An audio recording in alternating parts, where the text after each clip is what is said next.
This episode contains distressing themes, including mentions of substance abuse and addiction. Viewer discretion is advised. If you or someone you know is struggling with issues related to substance abuse and addiction, call the Substance Abuse and Mental Health Services Administration's National Helpline at 1-800-662-4357 or text your zip code to 435748. Now, on to the episode.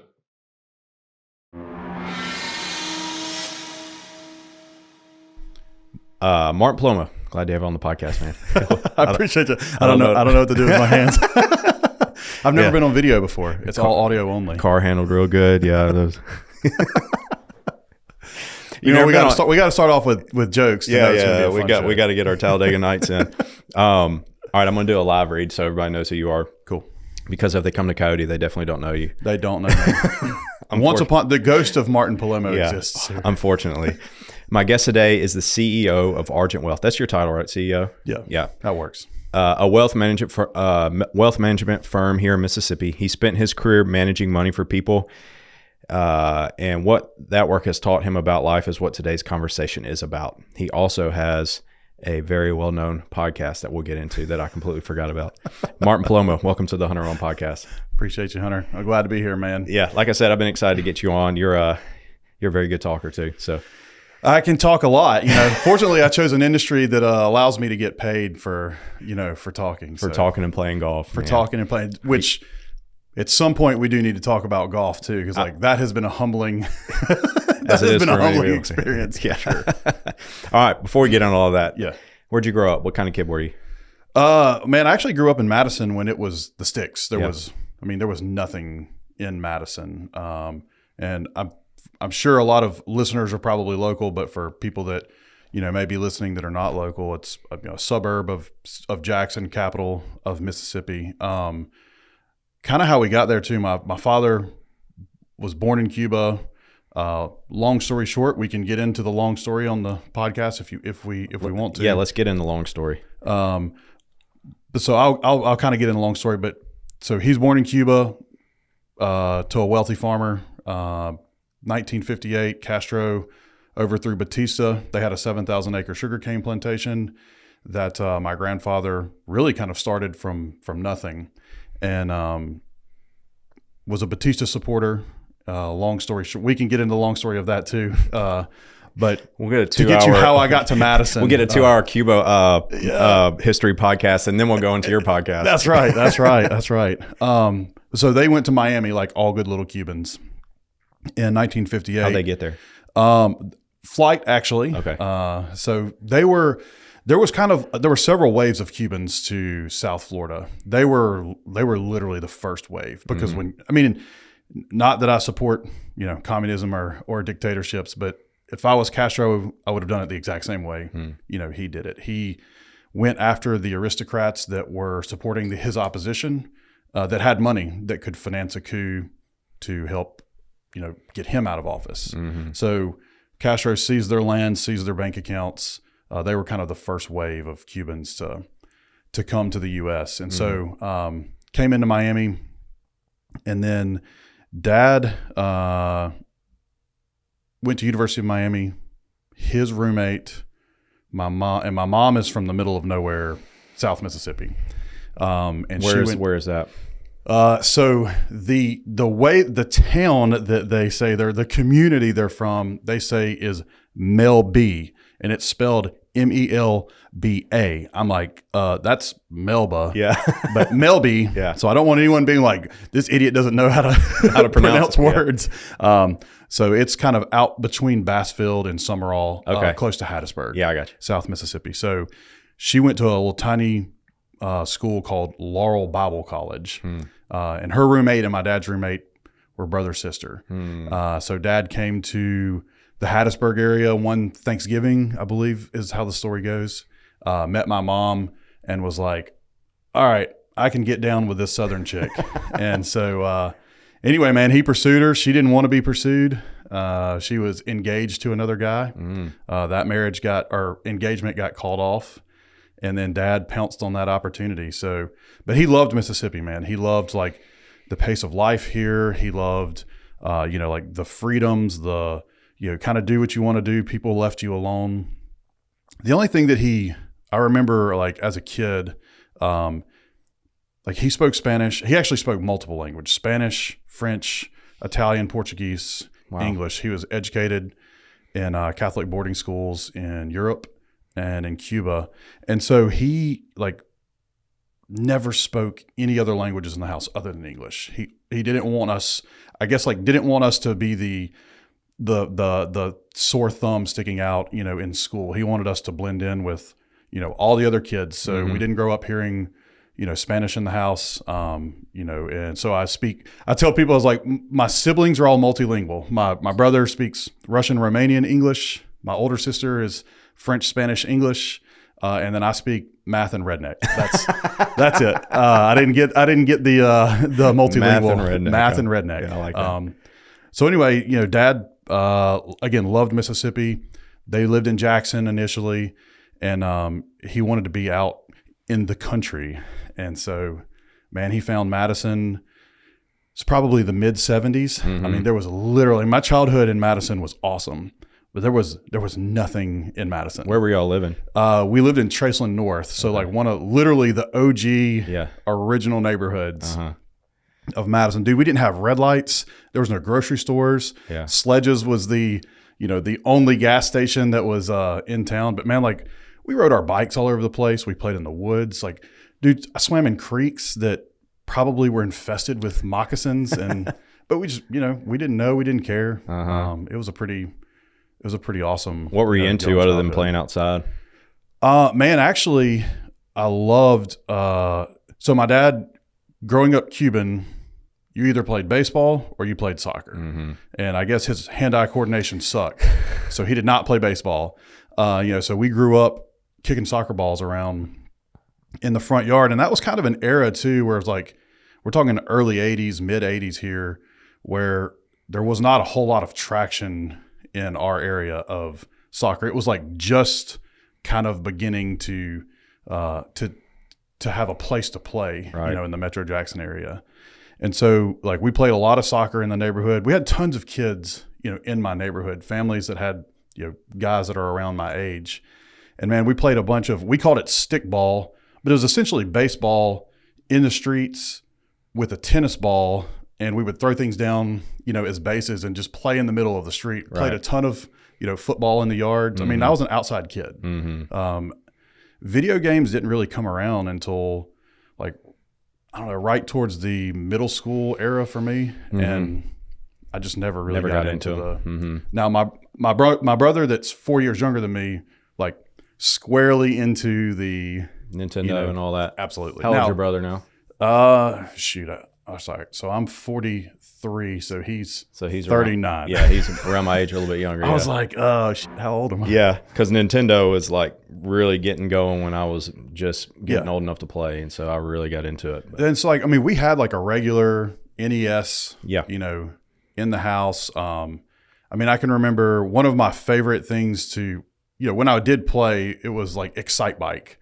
I don't know if you remember. I remember that game at all. Yeah. And then what really we didn't have a Super Nintendo, although one of my buddies, they had a Super Nintendo. We'd play Street Fighter. And it was fun. That was an interesting dynamic too, because we had Street Fighter going on. And it was like almost every weekend the whole like crew of us, the tribe, was spending the night at someone's different family's house, each weekend. And but so I can remember as a kid too, this was my fourth, fifth grade year. We had your fourth, fifth grade year, or fourth grade and fifth grade? Repeat fifth 4 times. I did fifth grade 4 times. No, my fourth and fifth grade year. I got you. We had Street Fighter going on. Two guys, battling it out on Street Fighter, and then like Dungeons and Dragons was happening over here, and it was like complete two opposite ends of the spectrum. Absolutely, but totally into nerddom and fantasy. And truth be told, man, I grew up. Even though I played outside a lot, I was a fantasy kid. A lot of reading. I did a lot of reading, and most of my reading was on the fantasy side. My dad was. had a business that he owned, several businesses that he owned in South Florida. So, he traveled, a decent amount too, but, he was into, Star Wars. He was into, kind of the fantasy, lore, mythology. And I was a huge mythology kid too, like loved reading Greek mythology. And so, there was that piece of it. And then there was the play outside with the guy. So I had this, like, I don't want to call it a bipolar, but like this dichotomy of personalities of, the athlete and then like the nerd also, which, as a kid, I kind of thought they had to be like, mutually exclusive. And then as I realized, like, even in your case, you're an athlete, but also I'm going to call you a nerd. Because you're a nerd, dude. Yeah. And that's a term of endearment and a badge of honor. I had like the exact same experience. Like I would play outside all the time, but then we would go to the library and I would come back with 20 books, like Encyclopedia Brown books stacked up this high, and my friends would be coming to get me to play. And I'm like, I'm really into this book right now, so it's kind of doing both. And I've been that way the whole my life. And, it's like, dodgeball, I like to break a mental sweat too. I do like to break a mental sweat. Yeah, exactly. So what were the fantasy sci-fi stuff you were getting into when you were younger? So, man, I read a lot of books about like elves and stuff like that too. So there was, and then, in middle school we had to read, there was a couple books that were required readings that were good, but most of the stuff that I read was things that I was choosing, on my own. I had a buddy who had an older brother that was kind of into the fantasy sci-fi. It almost, like, for listeners who have no track of where we're going, like, think of like Zelda, The Legend of Zelda, and books. Yeah. And like, that was a lot of it. But Star Wars was, one of those movies that was, just blew my mind as a kid, watching. And then, I really didn't get into, a lot of major sci-fi until I kind of hit my 20s and started getting into, like, I read Lord of the Rings when I was younger, but like Dune, and like also didn't fully, like, as I read Dune, I was like, all right, this is like sci-fi, but also like spirituality and religion. And that's where like the Joseph Campbell stuff kind of really meshed, and where I started actually seeing the hero arc in Star Wars and, with Frodo, with Lord of the Rings. And I realized, like, I really loved the hero story. I couldn't articulate that, as a kid. And also, like, there was a lot of things I used books as escapism. Yeah, for sure. Too. And so, and we can dive into those pieces. What were you trying to escape from? One of the things I think I said a few minutes ago, Dad traveled, a lot. And I can remember, during my younger years, I also couldn't articulate this when I was a kid, but it was like we had this Jekyll and Hyde issue with Dad. So he was on the road a lot.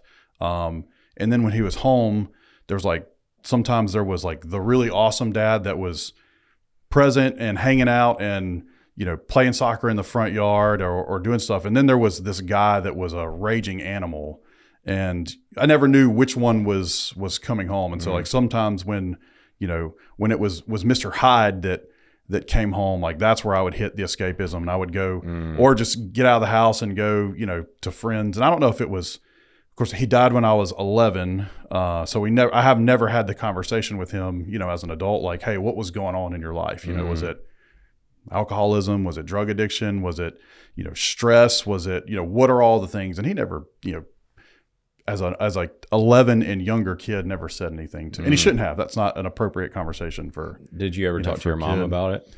Man, yeah, I did. My mom, and it's funny, man, the older I've gotten, my mom was a really loving woman, did her best caring for us, but also it's like, I don't really know a lot about my mom, which is, like, she lives with me. She's lived with me for the last 10 years in my adult life.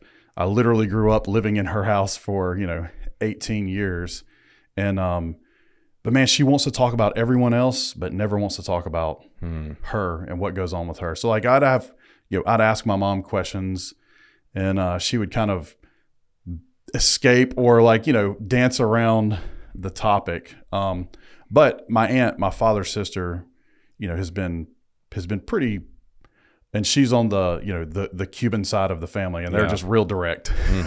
So she'll tell it like it is. She tells it like it is. Yeah. So I had conversations with her, and there were definitely the signs of of drug abuse in there, and then that's a part of my story too. So well, that was the 80s, you said, in Miami. Yeah. So And I've seen quite a few movies about the 80s in Miami. So if we want to get real conspiratorial here, Dad's businesses were in South Florida. You think he was in the CIA or the other end of the spectrum? Maybe both. So it's funny that you asked that question. I don't know if we've ever had this conversation before. Okay. All right. Let's do it. We're going to go down this rabbit trail. So we'll start on the narcotic side, and then we'll talk about the CIA side. So Dad had an airplane, single engine airplane, which was, when we were growing up as kids, like we were not, I wouldn't have called us rich. Like we were, I guess, middle class, while my dad was alive. But we had an airplane, which no one else in my class, nobody in your neighborhood no one else had an airplane, and it was he had a single engine Beechcraft Bonanza, which the nicknames of those type of aircrafts are called the doctor killers, because it would be a bunch of physicians that could afford those type of airplanes would buy them, have a crash, and because it was a high performance airplane that they didn't do enough training because of they're always at work, and they really didn't have time to just be constantly behind the yoke of the plane flying it. And so there was tons of physicians that were killed just because they were operating a machine that was way too advanced for them to operate. That wasn't really Dad's story. I mean, Dad was using the plane regularly, and he would be, before we had the plane, he would be driving, to and from South Florida. Now, he had car lots here in the Jackson area, which could have 100% been a front for for different types of businesses. But also, one of the things that my aunt shared with me, because I really didn't know what my dad did for a living, and one of the things she shared with me in her words, because she's not an astute business person, but she told me, she was like, your dad got into business in South Florida, was one of his buddies from University of Miami, inherited a family business and ran it into the ground. And so my dad was a mechanical engineer by education, tinkered with things all the time, but was, owned businesses. And so he, that was kind of his first foray into entrepreneurship. And it was really, he did a turnaround. He helped the fella, get the business turned around. And instead of taking a fee or a consulting fee, he took a small piece of equity, a minority interest of equity.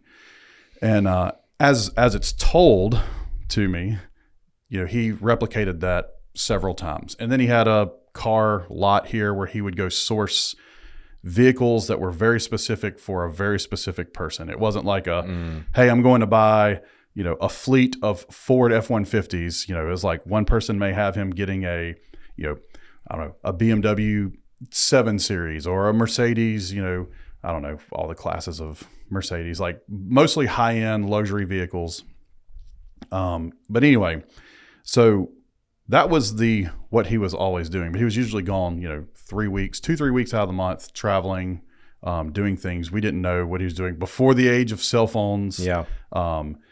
And so we just knew Dad was constantly gone. So anyway, he gets the airplane, probably late 80s. No one else in the neighborhood had airplanes, which was kind of cool because that was an experience I got to have. Yeah. And when we would go fly down to Miami each summer, my brother and I would go visit my older sister. She's 15 years older than me. So it's kind of like having a young mom, and she lived in Miami. So we would spend the summers in Miami, hanging out with her, hanging out with his family. It was awesome, man. Like going to the beach. My sister didn't work outside of the house. She was married to a dude who was really successful. It was fun. So anyway, kind of circling back to narcotics or CIA. So I started asking the questions as an adult, like, what was going on here? And let me pause and interject one more storyline and help this make more sense too. So when I was doing my executive MBA program, and I know we'll Yeah. probably touch that Yeah. later in the show, we were doing our international business project, and we were in Merida, Mexico, Okay. for a week. And I'm coming back from Merida. This was right after Christmas break. And that Christmas, this was, I guess, Christmas of 2018, my mother gave my brother and I, and then my kids, so her grandkids, the ancestry DNA testing for Christmas, so that we could, build the family tree and see where, everyone's roots came from. Mine came back exactly like what I expected. Half of my bloodline is from Spain, which is, my dad's side of the family. And then my mom's side of the family was all like a mix of, I'm just going to call it the UK, because it was like Scotland, Ireland, Great Britain. Right. And then dad was the Iberian Peninsula. But anyway, so submit those results. And this was kind of mid-January. I'm coming back from the trip to Merida, and I get this message through Ancestry. And I will bleep out the F words in my in what I'm going to paraphrase, but it essentially said, "Hey, she's like, I'm not trying to cause problems. We have matched as, brother, sister." She's like, I was adopted at 3 days old in a Catholic adoption. I'm just trying to figure out who I am. And she's like, if you tell me to F off, I'll F off. I'm not trying to cause. Some random person, some rando chick said that she was your sister. Messages me and says, Ancestry matches our DNA and says that we are brother and sister. So wow, my brother, who's 4 years younger than me, gets the exact same message at the exact same time. And it's funny, gosh. Our reactions were totally night and day. And he's like, hell no, we're not. No, this chick can F off. Yeah. I'm not going to mess with her at all. Yeah. And I'm like, wait, hold on a second. We have a sister, dude. Yeah. Like, this is awesome. So where was she located? Oh, dude, this storyline is kind of wild. So she lives in Fairhope, Alabama right now, but she grew up in Mississippi, and she didn't know her mom. She didn't know her dad. She was literally adopted at 3 days old. So remember I told you my mom is from the middle of nowhere, South Mississippi, from a town called Melby. Yeah. Melba for all of our listeners. And the family that adopted her, her uncle and my mom were best buds growing up through school. So this is totally random. Coincidental, as she is my father's daughter, but her mother was also, my dad had nightclubs, which kind of go back into the whole, does the narcotics thing play in here? My dad had nightclubs here in Jackson. I guess if you were going to try to get cash legit into system, that's probably a pretty good way to do it. Yeah. And the woman was a bartender / cocktail waitress at one of my dad's nightclubs. So timelines and everything match up. How old is she? She is 11 months younger than me. Wow. And 3 years older than my brother. What were the nightclubs that he owned called? So it's at the Reservoir area. There were 2 nightclubs there. One of them, the building has been demolished for decades. It was called the Seafarer. It was actually kind of this like barn-shaped building that was across the street from Main Harbor, like where the dock was. Right. And then his other bar was called On the Rocks, which was above a nightclub right across the entrance from the dock. So both nightclubs, in the bar and a nightclub in the same same place. So of course my brother is wanting to protect my mom, and because there's obviously been a betrayal here, right? My brother wants to protect my mom, which I totally respect that. And he's like, you can't tell mom about this. And I was like, dude, I am 100% gonna tell mom about this, because like, how do I explain that, hey, for a weekend I'm gonna go visit this chick in in Fairhope, Alabama, and I'm married with kids? Like, no, like I'm not lying about this. Like I am gonna be honest. So we disclosed to mom, and of course, like it hurt her, as it should have. Like, I mean, that was a betrayal. But of course, my father's been dead since '94, so we're talking 25 years later. And initially she was really hurt, but man, she actually came around really fast. And she did say to me, mom said to me, she's like, this is not Erin's fault. That's my sister's name.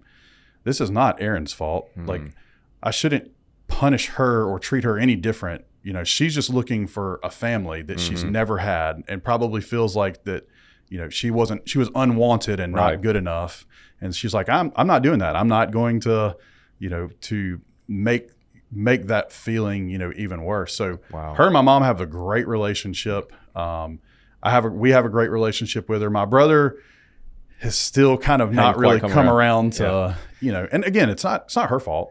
She didn't ask for any of this, but, and then my mom got a little embarrassed with, when they figured out that one of her best friends from high school is Erin's adopted uncle. Cause she was like, you know, a little bit of humiliation, but the uncle handled it great, was not, you know, trying to embarrass her at all. So anyway, we find this sister. I can't remember what route we were going down. We were just talking about prior to this. Well, your dad potentially was a drugs dealer. Yeah. Well, all right. So we had the airplane. Oh, I remember where I was going with that now. So I was talking, my aunt, the one that's really honest with me, his sister, you know, when I was talking to her a couple of years ago, and I was like, hey, did you ever know Erin's mom by chance? And she was like, yes. She's like, I actually do know. I met Erin's mom once and she stayed with me. And I was like, like, please do tell. And she's like, it is not a very good glowing story of your father. And I was like, I mean, I don't care because I'm just trying to figure this out. And so I'll try to keep this PG as well. So apparently the two of them were traveling together in Miami, or she was traveling with my dad, and they got in a wreck. There's a strip of highway, Interstate 75, between like Naples and Miami. They call it Alligator Alley, and it goes through the Everglades from the west coast of Florida to, you know, over to the east coast of South Florida. So anyway, they got into a wreck, and there was a bunch of panic about this wreck. They call my aunt to you know, to come get them, which I don't even know how that happened, because this was before the age of cell phones. And Alligator Alley, like, there is literally nothing between Naples. It's Everglades. That's it. And alligators. So somehow, which maybe I need to ask my aunt that, because like, how did they get in touch with you? Somehow they get in touch with her. She grabs them. They grab their bags. And they're pretty beat up from the wreck. And my aunt was like, you know, do I need to take you guys to the hospital? And my dad's like, no, we are not going. No one's going to the hospital. We're going to stay here and recover.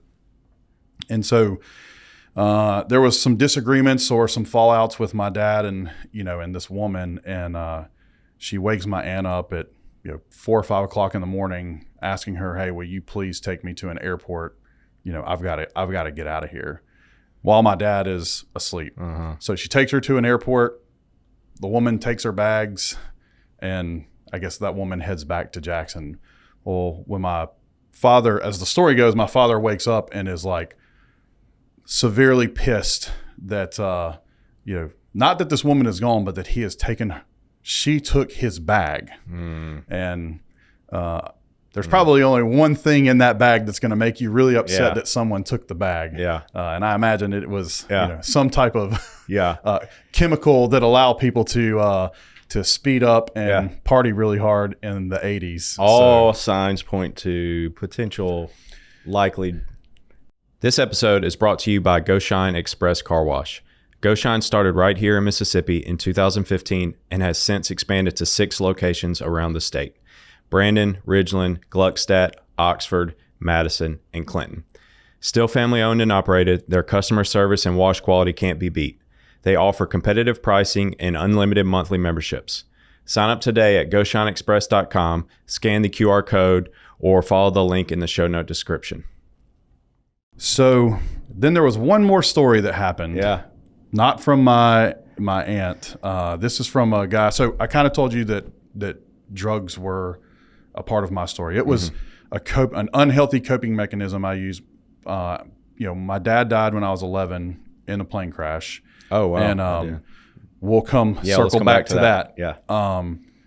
and I had no healthy outlets for anything. That's actually, I kind of started drinking at a young age, but drinking was really never my thing. Drinking took me down, and I didn't want to go down. I wanted to escape and be happy. So then I found the things that made me go up, and crutched on those pretty heavily. So we'll come back to these parts of the story too. In my late 20s, kind of my world was totally falling apart. I had 2 kids at this time.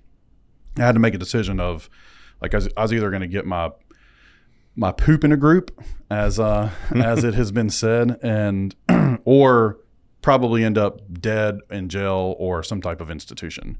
So I walked into the rooms of AA and, to get clean. And off from the recommendation of one of my real close buddies who I went to MSAPS with, who had been, clean and sober since before MSAPS. So I got my, kind of started getting my life together there, and I met a dude who knew my father really, really well. And he has since passed away. You met him at AA? Met him in AA, yep. And he has since passed away.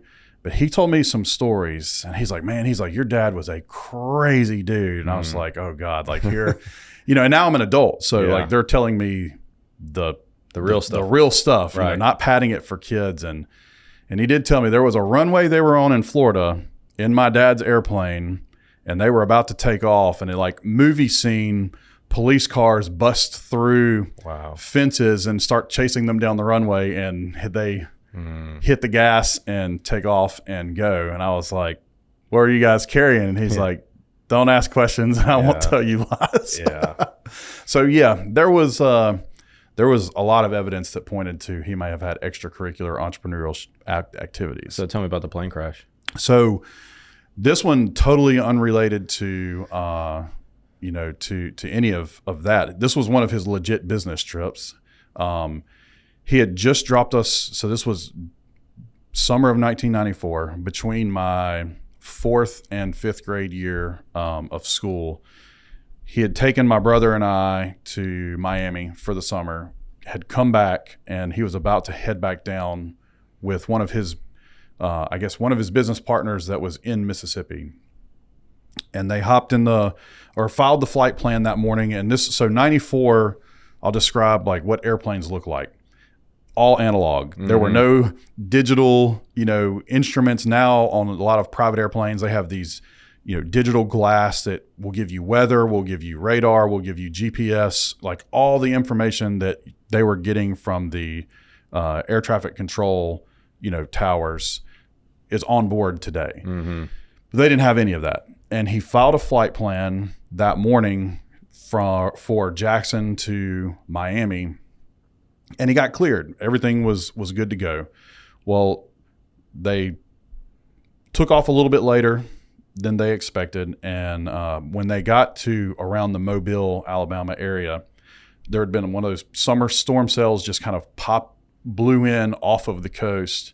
And we could read the transcripts from his conversations with the air traffic control person. And he kept telling him, was like, hey, out of the glass, I see these tall, billowing columns of clouds, which is thunderstorms, because the air is unstable. So it just the heat exchanges, the heat goes up, and that's why you see like those really tall clouds are unstable air, and and generally thunderstorms like building.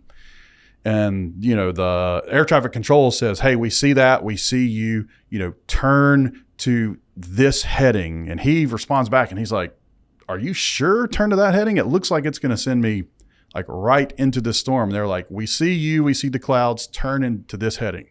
So he says, okay, turns into that heading. 5 minutes later, is calling for a mayday. The storm kind of enclosed him, and he had no way out of it. And so the clouds go vertical a lot higher than he would have ever been able to climb to just get above the storm. And so he, flies into the storm, gets into wind shears. So wind shears are when are like the air is tumbling, kind of like you would think of a wheel, rolling down a hill. So unstable air, which does not bode well for things that are flying. Things that are flying need stable air and columns to, for the physics of flight to work. So the plane goes down, but the plane was probably spinning when it was going down at a rate where they were, knocked out from the G forces before it hit the ground. So it was fatal for, both people on board. That was July 5th, of 94. So I was 11. My brother was 6, about to turn 7. And man, my mom she worked, but she didn't really work. She worked for us to have insurance, like because dad was self-employed. So he didn't have, insurance, but mom really didn't make any money. And so that actually began really kind of the domino effect of what happened to us from we had a physical death, but then also a financial death as well. There had been they didn't have any insurance, like life insurance. They were young. My dad was about our age, kind of, early mid 40s. My mom was in her, late 30s, early 40s.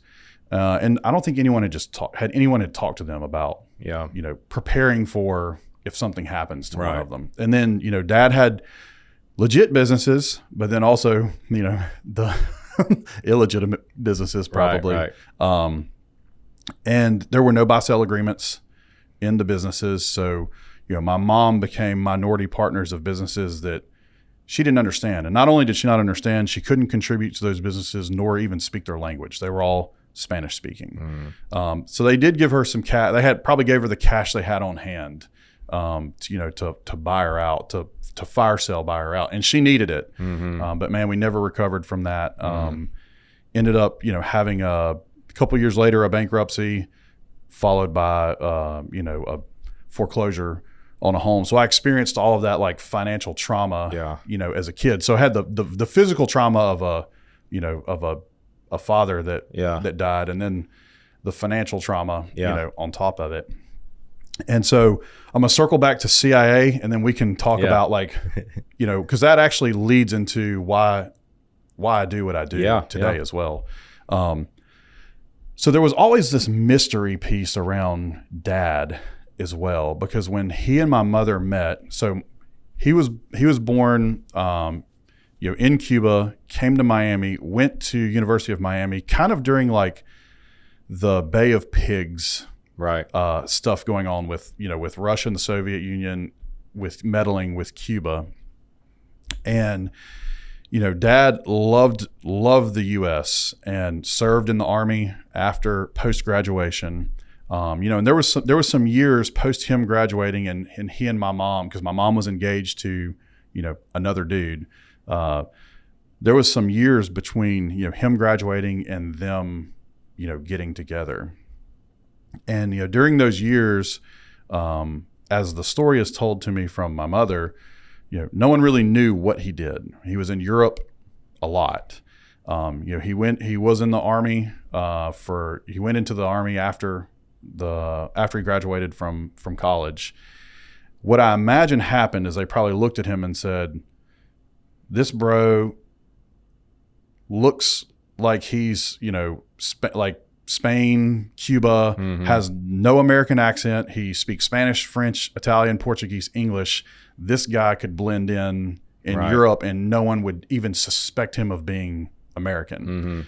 And he was stationed in Mons, Belgium for a period of time, doing some type of training of other folks. We have, all of these little bitty tidbits of info on dad. And then after he died, mom was going through boxes and things that she had never looked at before. And there were letters from Langley, from the Central Intelligence Office. And my dad had blacked out with a Sharpie marker things in the letter that, I guess he didn't want other people to read. Of course, you could kind of stick it to a light and kind of read it. Yeah. I was going to say you could probably read it from behind or something. And read it. Yeah. And so there was this mystery. And even around his death, like we went on site where the plane went down. And I was a kid. I probably shouldn't have been there. I think that was lapse in parenting. But of course, my mom, I'm not going to even fault her at that because she was in distraught. In distraught too. Yeah. We went to Mobile because we were supposed to, my mom had to identify the body and have it transported back. Well, no one got to see the body in person. Mom identified the body through pictures, which is, as an adult, I look back and I'm like, that's strange. Yeah. And they even said like the bodies were not terribly destroyed. Dad's arm got severed at the elbow, but when they found him, he was in his seat with his like seatbelt around him, but like had rolled, I guess, into a tree and backwards. They said, it severed his spinal cord. But they even said like, hey, he was not conscious at impact. So he felt no pain, nothing like that. The other guy did get impaled. That was a little more gruesome than Dad's, but no one ever physically saw his body. And so probably about 5 years after, my mom really just starts going like, something doesn't feel right about this. It was a closed casket funeral, even though they said it was just his, one of his arms was severed at the elbow. Right. And so she paid for an exhumation of the body. And when they exhumed the body, they found that the body was just piled with lime into the casket. And when they tried to extract DNA out of the bone, and that the body had rapidly decayed, which they're like, this doesn't really make a whole lot of sense. And then when they tried to extract DNA out of the bone, they could not get any DNA out of the bone, which is like science says that their DNA should have been in the marrow, with no issue. So there's so much like questionable things around that too. And it's like, was Dad's, drug things like a front for the CIA so that, he could get infiltrated into, deeply into, I just kind of think about like Nicaragua, Venezuela, Colombia, like if he was trading with the Colombians but they were trying to get a man on the inside with earning their trust, getting the inside information, not an American. It's like, man, he was like the perfect dude to be able to do that. And then with the mystery around that, so then my mom, fact I totally forgot to mention, this was not the 5 years later. This was, probably within the first 6 months after Dad passed away. Mom was like, should he have some type of military, is there some type of benefit that the spouse would get military? I had no idea. So she went down the route of contacting the Army and just saying like, hey, are there any benefits that were available to me for, that he was supposed to receive, but he's no longer here. And she had his dog tag. She had like where he had turned in his weapons, the receipts to where he returned his gun, his discharge papers. She had all of that. And they were looking at the system. They're like, man, we have no record of this person existing or being in the Army. So it's like, then there's just even more, mystery around, like, who is this guy? Yeah. And what was he doing? And who did he work for? Yeah. Who did number 2 work for? All right. So let's put a bow on that story and move on to Martin. But I'm just going to say your dad probably was in the CIA and he probably was selling drugs as a front. But your dad died in a plane crash. Yep. And you also didn't really know what your dad did. And so that kind of sent you spiraling. Yep. How did you respond to all that as you got older and moved into high school and college? Yeah. So it's a great segue in because it kind of shaped the rest of what happened to me for my life too, which it should have, right? Those were big T trauma events. Absolutely. And, absolutely. We didn't go to any counseling or therapy, at the time. So I was like trying to figure things out on my own. And the only relief that I found was escaping, in this one was through the use of drugs. When I was a kid, I would escape into fantasy land through books. And, especially when things we would have the Jekyll and Hyde stuff at the house, I would hit escapism, in through books or things like that. And so when I found drugs, like that made me feel like I was in the right that everything was going to be, or everything was okay when I was, loaded. And like, I was also a really, really good student. I was an athlete, played soccer. I played drums in the band, and I was a good student. And then also I was like a druggie. So it was like this also just another dichotomy here. And, I remember like growing up as I was graduating high school, I didn't really know what I wanted to do. At first I thought I was going to pursue this career in music. And, so I enrolled at Middle Tennessee State after graduating from Madison Central. I enrolled at Middle Tennessee State University in, just outside of Nashville in Murfreesboro. They had a music recording industry opportunity. And the reason that I chose that school was there was no school in Mississippi that offered that at the time as a major. So they had this thing called Academic Common Market, where I would have paid in-state tuition rates at MTSU because there was nowhere in Mississippi publicly I could have gone. Right. And that's important. Yeah. Because I failed at doing something. So I moved with a buddy. We get a rental house. I'm 18 years old. Like, I have no idea. I don't know my head from a hole in the ground. I'm reasonably resourceful. My first foray into entrepreneurship had already started when I was, I guess I can't get in trouble for this. It's too many years away. Too many years have passed. But so I made fake IDs in high school and sold them. And that was kind of like your first foray. My first introduction to entrepreneurship and making money. So like I was a street rat. Like I was going to survive. That is the one thing I'll call that a positive. Like I can take a beating and I am going to keep going. Like you're not going to beat me down and make me stop. Right. I'm going to keep going. So we get to MTSU, I move in with a buddy. We are partying our butts off at this house. He had all of his ducks in a row for getting into class and into school, but I did not have my poop in a group. There was a form I was missing from the Mississippi Department of Education saying that they, I guess agree or authorize that I am a Mississippi resident and that I'm a part of the academic commonplace. So when we are supposed to go enroll or do our registration, get ready for classes, I didn't have that form. And this is 2001. So like we're breaking things still happen through fax or physical. There was no like, hey, shoot me this email it to me. So the woman tells me, she's like, hey, you're missing this form. You got to have this from the Department of Education or you're going to have to pay, a lot more out of state tuition rates, which we didn't have any money. I kind of told you earlier, we went through a bankruptcy and a foreclosure.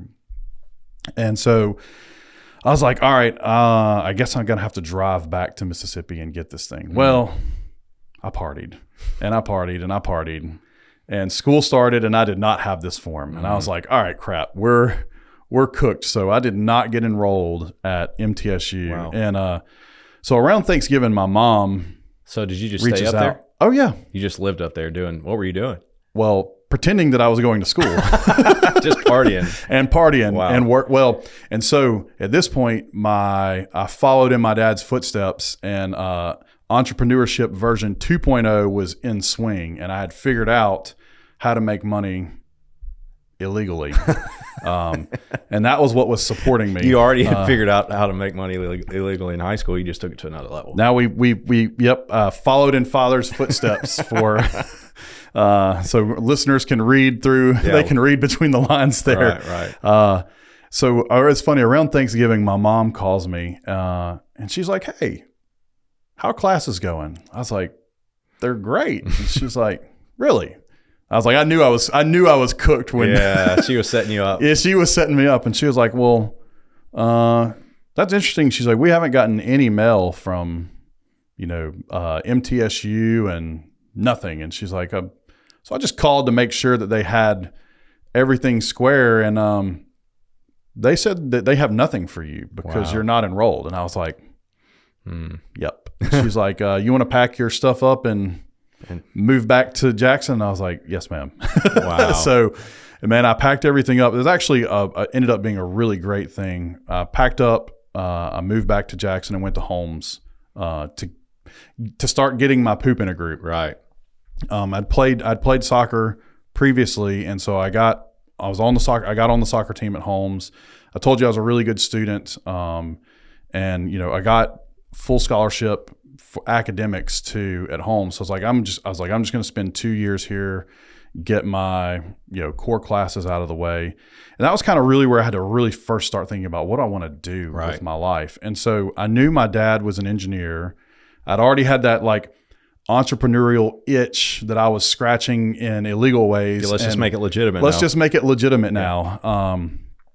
And so I was like, well, Dad was an engineer and he owned businesses. So in my head as a kid, I was like, okay, well, I need to be an engineer to be able to own businesses. And I didn't have any male influence in my life that was telling me hey, dude, that's not actually true. You don't have to do that. So anyway, I start down the path of engineering, and I spend my first 2 years hammering out calculus, chemistry, organic chemistry, calculus-based physics, all of the hard stuff. Right. And so also ACT-wise, I scored a 33 on my ACT. Wow. And at Holmes, I really did get involved. I met a girl. She was a girl at the time. I was a boy. We were not adults. That I got into a relationship with, and that plays into the decisions next too. But I was in Phi Theta Kappa, which was the honor society. I was president of Phi Theta Kappa, student government association. I was really trying to get my life together and was having some success, even though I was still using at the time too. And I had this chip on my shoulder because someone had said to me, I can't remember, it was one of the parents of my buddy's parents, and she knew I'd gotten in trouble with them. And they made a comment to me you're going to be a loser if you're going to keep doing drugs, and you're going to be a loser for the rest of your life. And I was like, I'll show you. Oh, I will show you, woman. I will do drugs and make a 4.0. And I'm going to do both. I'm going to do both. And I did. Oh, wow. And spite has a lot of fuel, but that fuel does run out at some point. It does. Too. It runs hot though. It does run hot. It runs really, really hot. And I love for someone to tell me I can't do something, because I will kill myself trying to do it. Yeah. Or unalive myself. I don't know if we could say that without getting censored. So anywho, I applied to University of Virginia, which is where I really wanted to go. Got accepted at UVA, was super, super excited about going to UVA.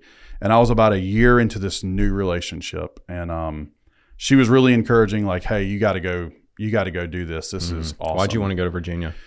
Man, I was kind of obsessed with Thomas Jefferson and UVA also being a top public school in the nation. I had a little bit of obsession with TJ and his intellectual acumen and just the thing. He was so far ahead of his time, and that was really it. That was my. Had you read some books on him or something? I had visited Monticello. Oh, okay. And and then that's kind of where I didn't really know much about Jefferson prior to. I really wasn't into history and politics yet, but the guy was just so awe-inspiring. Yeah. And that he built this university, and I was like, I'm going to TJ's university. Again, a kid that had no male perspective to bounce healthy adult ideas off of, just trying to be an adult, but still very much, an immature, wounded child. And also trying to run from my problems. Yeah. I thought changing geography would do that, change my issues. And there was a mentor I had that told me, he's like, man, everywhere you go, there you are. Yeah, I've heard that. And I was like, man, that sucks, because it's so true. Yeah. So anyway, I applied to UVA. I get accepted, man. And I knew I had applied to other schools. And when you got a little envelope, this was back again before you got digital acceptance stuff. A little envelope meant you were not in. A big envelope, got some forms to fill out. You've got some forms to fill out. Right. That's right. And so my UVA envelope came, and it was big, and I was so excited. And I remember Shelly was there, the woman I was in a relationship with, when it came, and I was sweating. My palms were sweating. Have you ever been so nervous that you need to poop?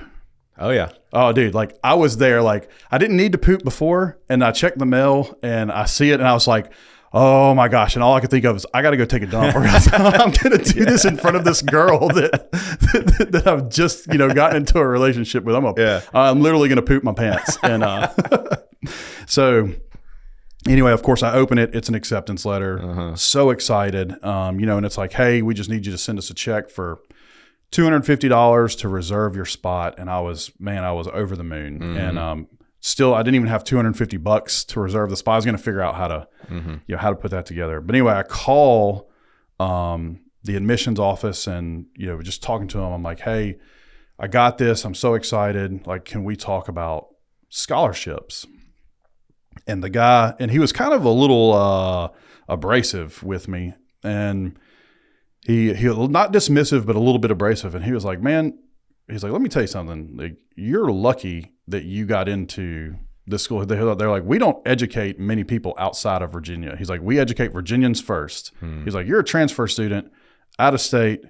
You're lucky you got a spot. There's no scholarship money. Wow. I was just like, what? Because like tuition was at the time, I mean, this is again, 2003 at this point. It was like, $40,000, $50,000 a year. Wow. Plus housing expenses. So I knew that if I go to UVA, I'm going to have to take out loans for $200,000. And in my head, I was just like, I can't even imagine that. So simultaneously, I'd only applied to 2 schools. I applied to UVA and I applied to MilSAPS. MilSAPS, of course, I get an acceptance letter from them and they offered me a full ride. So I had, everything taken care of. I didn't have any money out. And I was like, I'm going to go the MilSAPS route. And I was like, and, I'm in this fresh new relationship. So this, I can stay around Jackson. And so anyway, I end up staying at MilSAPS. And, when we were at MilSAPS, I know things have changed there a little bit, but you can now, I guess, validate this one piece of graduation requirement multiple ways, but they required an internship. And I think now it's like you can do like study abroad or a couple of different things. Work studies, to validate that requirement for graduation. Study abroad wasn't an option for me. So it's like, I'll do this internship. I was on the engineering path. So I start calling engineering firms. My neighbor was an engineer at Eaton Aerospace.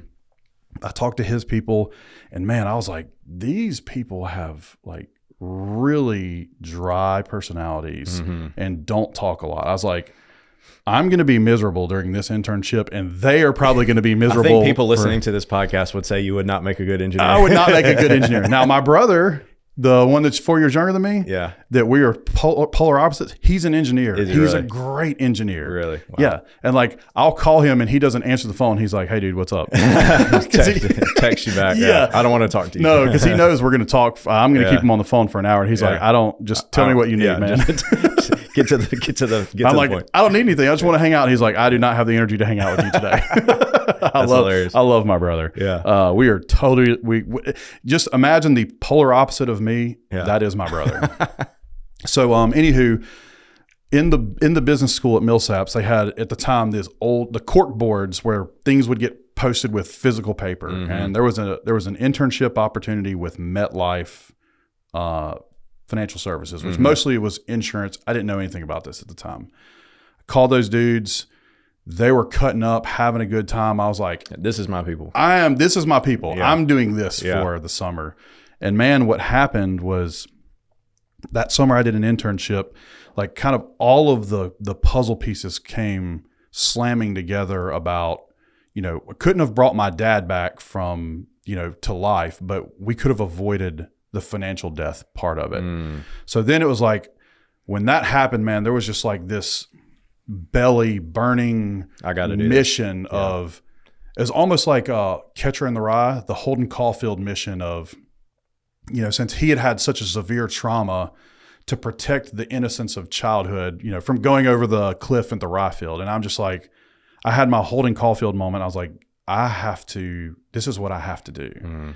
So man, I go, when school starts back in the fall, I go into the counselor's office and I'm like, hey, I'm changing my major from engineering, because I was going to do 2 years at the SAPS and get a business degree And then I've done another year or two with like Auburn, or they had schools they worked with. I don't think state was an option at the time, but I could get a dual degree in engineering and a business degree or a math degree. She was like, well, what are you talking about? You are so close to engineering. She's like, just finish your engineering degree. You can always go, get an MBA or something like that. And I was like, no, I am changing my degree to finance. Didn't know anything about, anything about that. But I was just, that was the street rat mission in me. So, long story short, that happened. I graduate, and I really didn't know how difficult it was to build a business in the financial services, in the financial planning and investment advice business. And I got a rude awakening at my first real job out of Millsaps. So let's talk about your business school time at Millsaps. Yeah. Who were some of your finance professors there? Man, so I have two of the guys that were my finance professors. I have recently retired. So Dr. Brister, Dr. Neely. I love both of them. I love both of them too for very different reasons. So Dr. Neely lived in my neighborhood that I lived in. Oh, really? So he knew my family really well. And then his Wilson Fund classes. Did you take those? Absolutely. Those were probably two of the most impactful classes I ever had. I took them while I was getting my MBA there. Well, and it's because you actually learned how to dissect like the value of and then you have to business. Present at the end of the semester to the board. Which I'm now on that board. Oh, are you? So it's like, so you get to go. I get to go watch the guys like saying words that they don't really know what they mean, but they know they need to say them. And I love it. Like I don't give them any grief, because like I remember being there, and I was What year were you on the Wilson Fund? So I was 2004 and 5 were my So I was Wilson on Fund years. 08 and 09. Oh, nice. Right when the financial crash happened. Was happening. I bet that was a lot of fun. It was very fun. And I remember I talked to Dr. Neely, and I think he said that year that we basically what we did was we sold a bunch of stuff and bought a bunch of really good companies. Yeah. And then the next year he told me was the best year the Wilson Fund had ever had. Probably. Yeah. But I mean, it was timing too. Timing was perfect. But that was really cool time to be a part of that. Well, and one of the things that I'll say I loved about Millsaps, and I didn't realize how valuable of a tool it was until a couple of years later, was one, I didn't know how to write. I didn't know that I didn't know how to write. So when I got there as a junior, I had to go take freshman level writing courses, and even then they told me, they're like, you have the writing proficiency of a 10th grader. Like you need to go to the writing center and learn how to write. They're like, you write in the passive voice, you need to write in the active voice. I was like, I have no idea what that even means. Yeah. But I learned how to write, and then also the critical thinking aspect that it's just naturally like ingrained to the curriculum, the cadence, the flow of how that school operates. It's like you're forced to learn how to think critically. It's not just a go memorize formulas, regurgitate, and done, because they're going to hit you with the well, why, or how does this apply, or when would this be different, or why would you do this in this situation and not this situation. And when I got into my second job in DC, working for an investment consulting firm, and our clients were like St. Jude, University of California, Berkeley Foundation, Saudi Aramco, like the Arabian and the American pension, the Smithsonian, like all of these huge endowments, pensions, and not-for-profits. During the 2008 meltdown, that's where I was working, and I'd started there in 2007. And the guys that were on my team were all really high pedigree. The UVAs, the NYU, Harvards, Michigans. You still ended up in the same place that you would have been. Got lucky, but yes.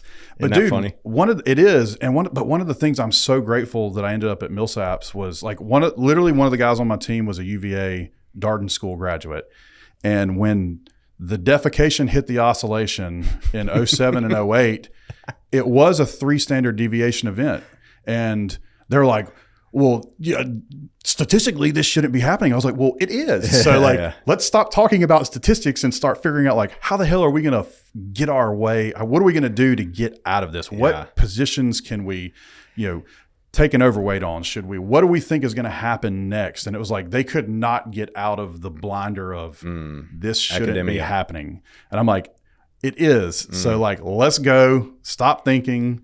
about what it should and shouldn't be, and Wow. let's just accept the reality of where we are, and Yeah. let's get to work. That's cool. So what was your first job that you got?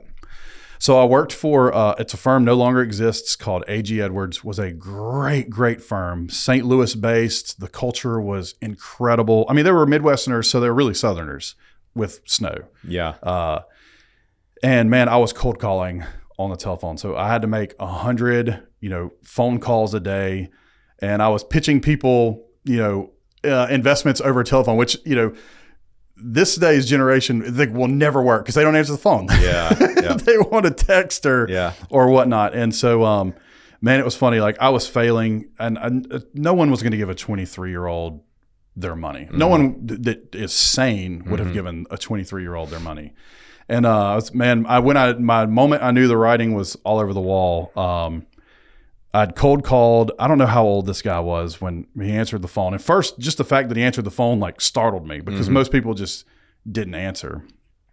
And he answers the phone. And I got startled, and I was like, "Hey, sir, this is Martin Palomo. I'm a financial advisor at A.G. Edwards, and blah blah blah blah blah blah." And he's like, "Son," he's like, "Hold on." He's like, "What are we doing here?" And I was like, "Look, I've got this Mississippi tax-free bond. I'd love to talk to you about it. 5%, federally income tax-free, state income tax-free." And he's like, "How old are you?" I was like, "Man, sir, I'm 23." I was like, "But I'm a Millsaps graduate, and I got blah blah blah." He's like, "I don't care about any of that."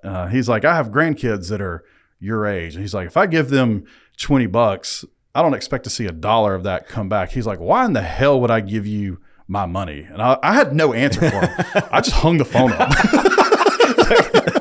I did. I was just like, I don't know what to do. I just hung the phone up. And and he was right. Yeah. Like, why would anyone in their right mind give a 23-year-old fresh out of college their life savings? Like, no one's going to do that. And I didn't have a network. Like, I grew up, very middle class in my younger childhood, but then again, like we had foreclosure and bankruptcy on the house. Like I didn't grow up with rich friends. I grew up poor. Mm-hmm. And so that was kind of the writing on the wall. And I was like, man, I need experience. Mm-hmm. And sometimes you're good and sometimes you're lucky. And this was one of those situations of luck. So A.G. Edwards got bought like overnight by Wachovia, which then turned into Wells Fargo very quickly. And they let me go. They were like, "Hey, you've been here for a year. You got, $1 million of assets under management, and we're paying you, $40,000 a year." Like this math had math. This math does not math. Yeah. And so they let me go. And I was kind of bummed out about it. But what happened simultaneously, one of my best friends from Madison, he was the youngest in his family. Like he was a surprise. He was the youngest by like 10 years. Mm-hmm.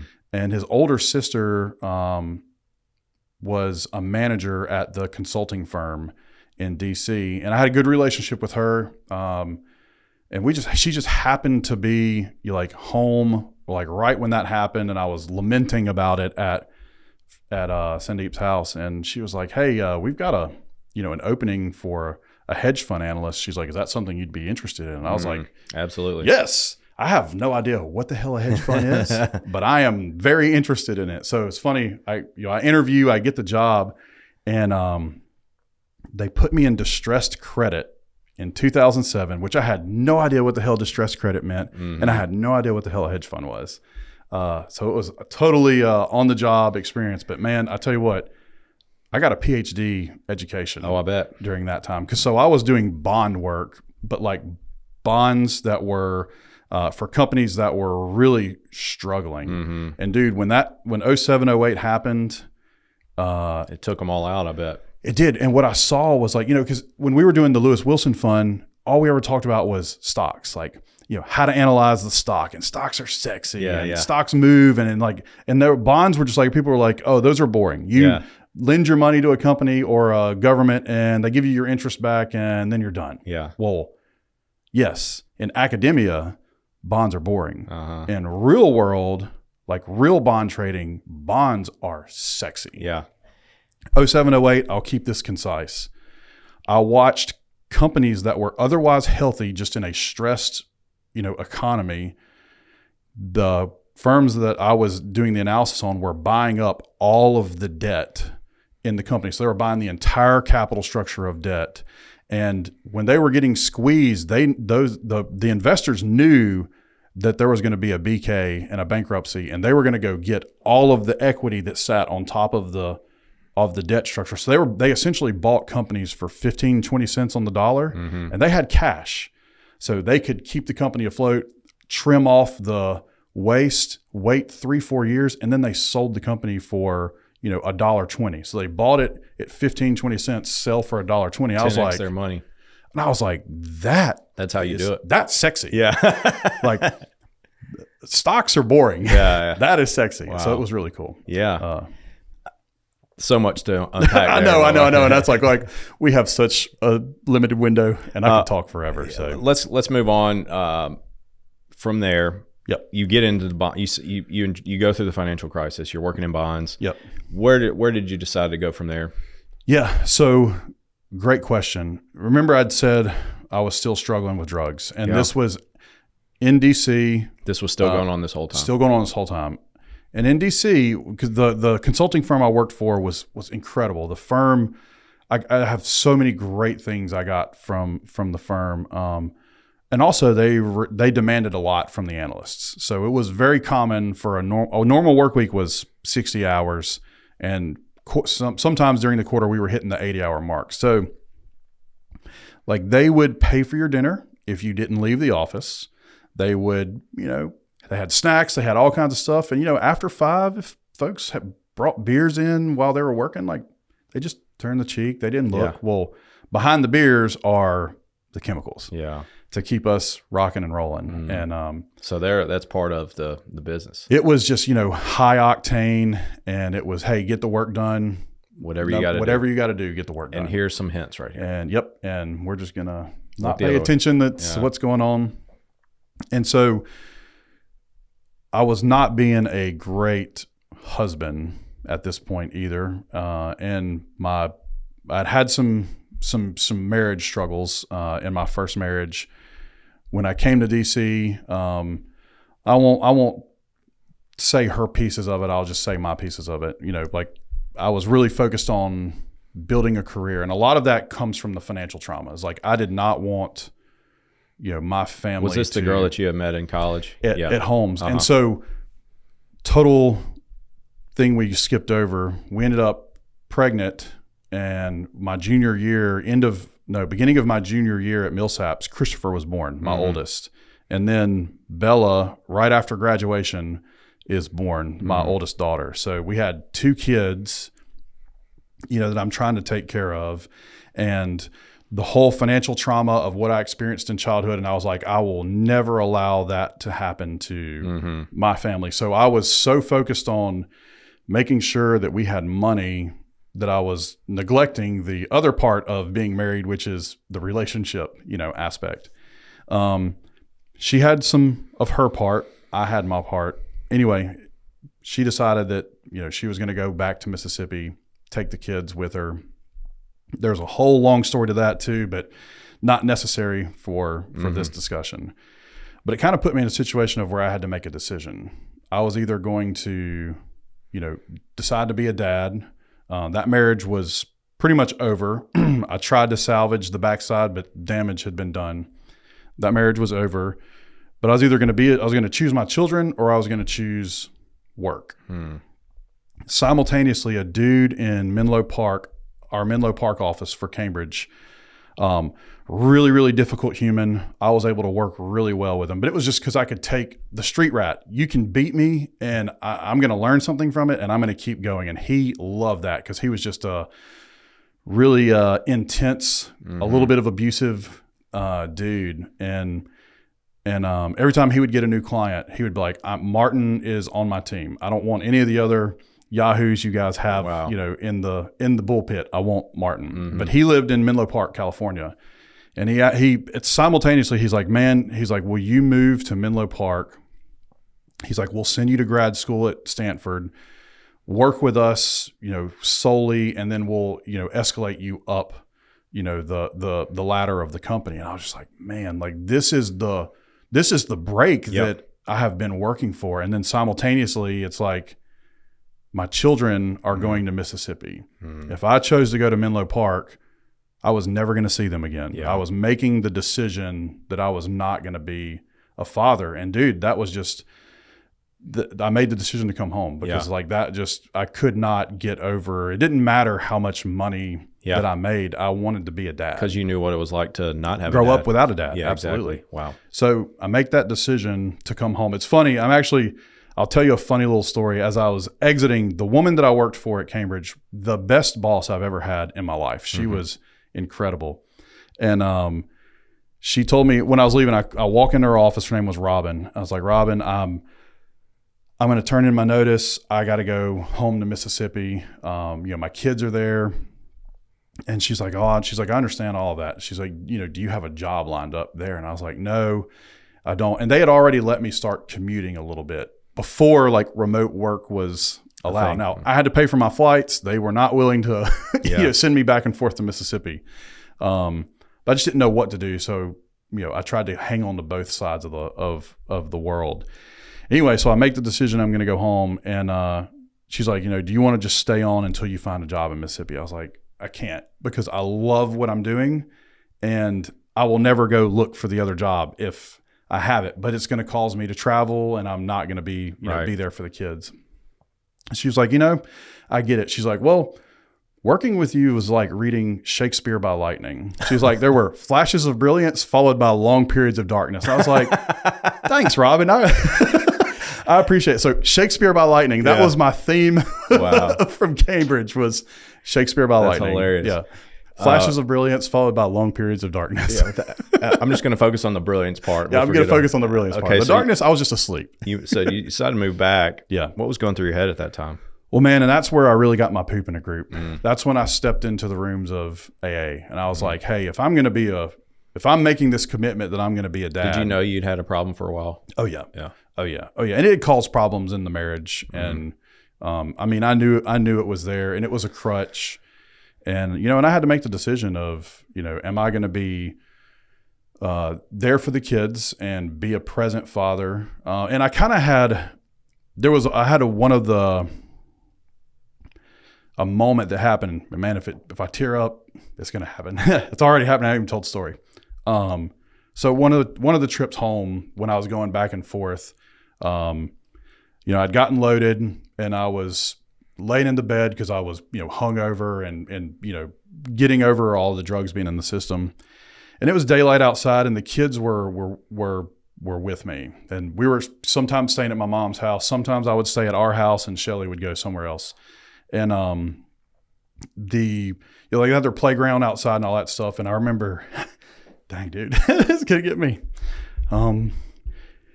So the kids they're like 5 and 3. And they're outside the door. The door's closed. My lights blacked out. And I woke up and I could hear them at the door. Sorry, dude. Okay.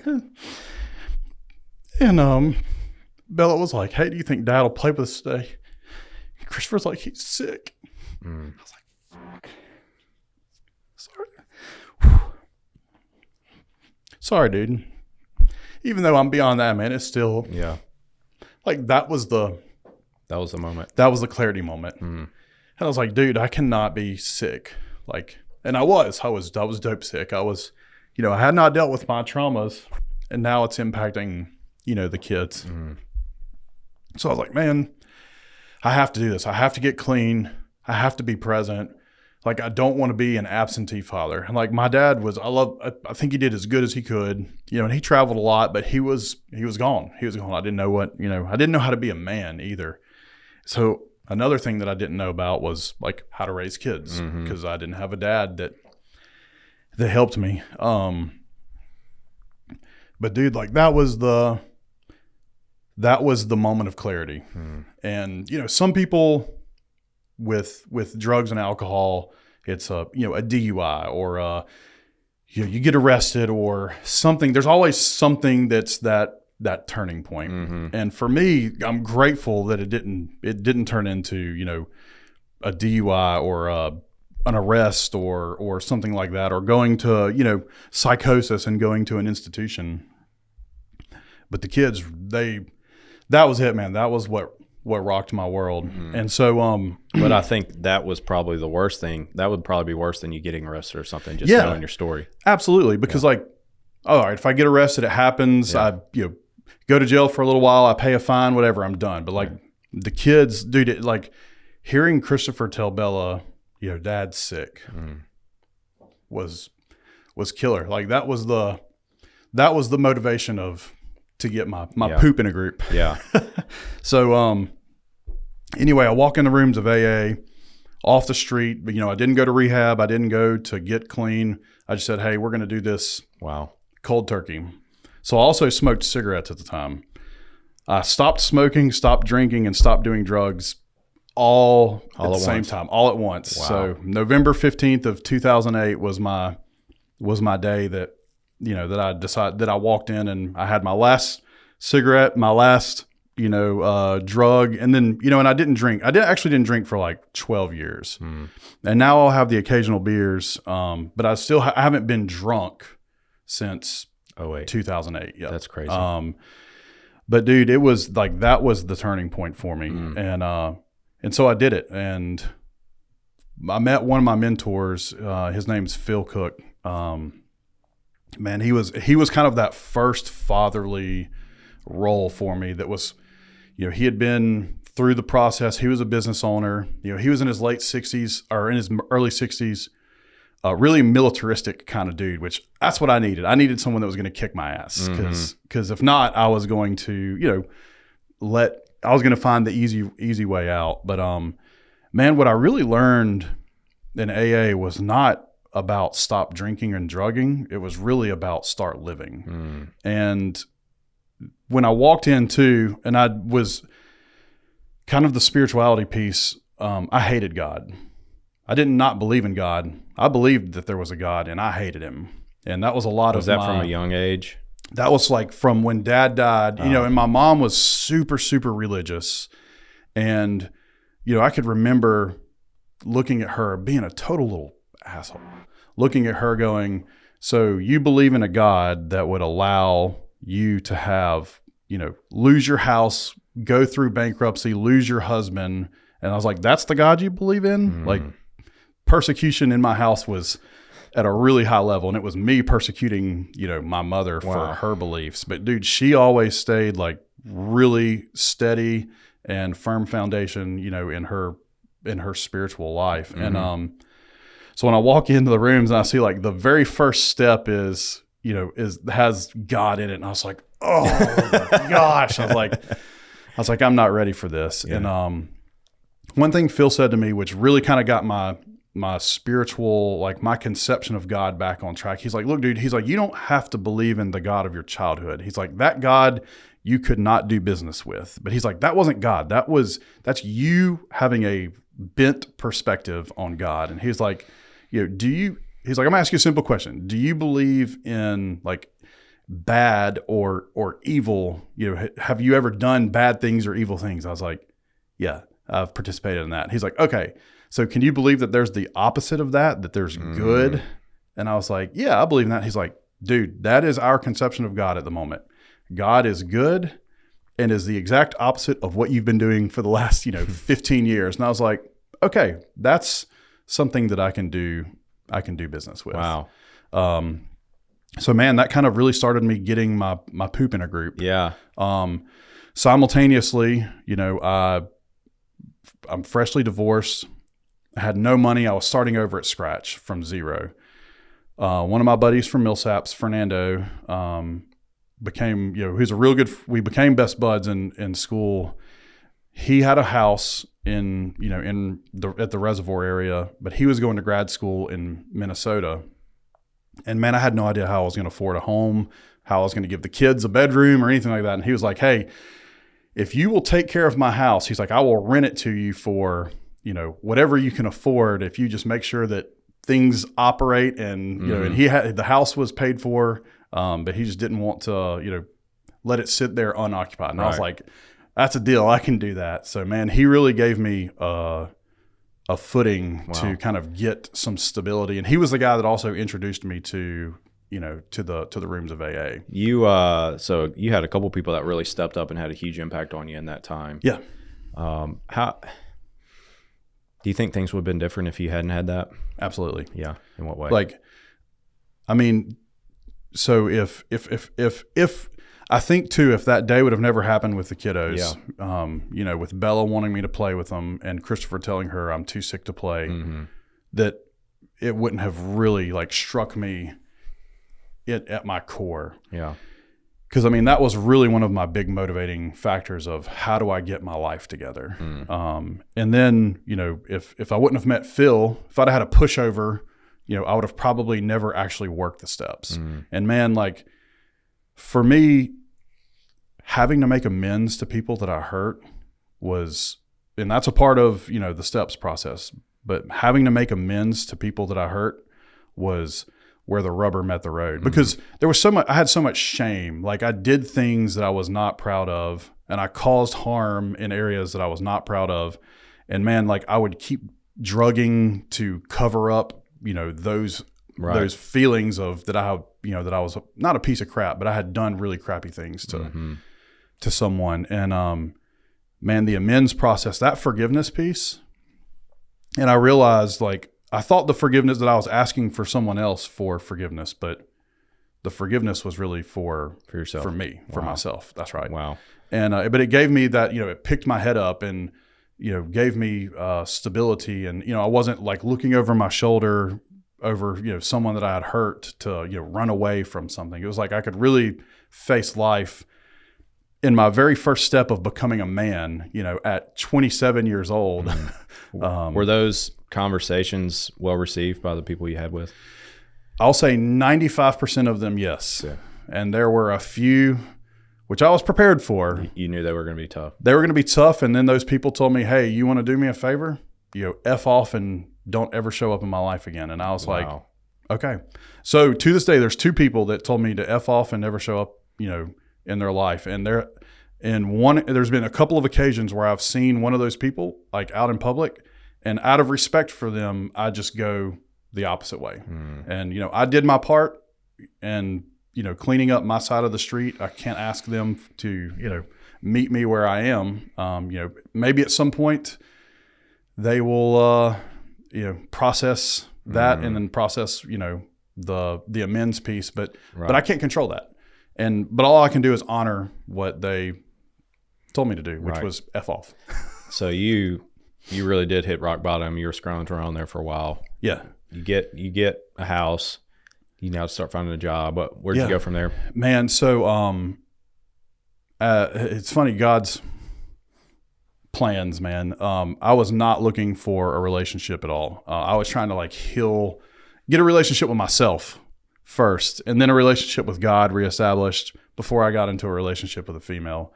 One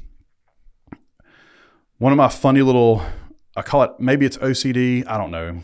I don't have very many things that I'm OCD about. One of them is money, not like the controlling money, but like how it's actually, if I have cash, that it's how it's physically, ordered in my wallet. And like, I have to have the ends. They can't have any dog ears and have to be in ascending order. Everyone facing up the same way. Probably a lot of people don't care about that. I'm really weird about it.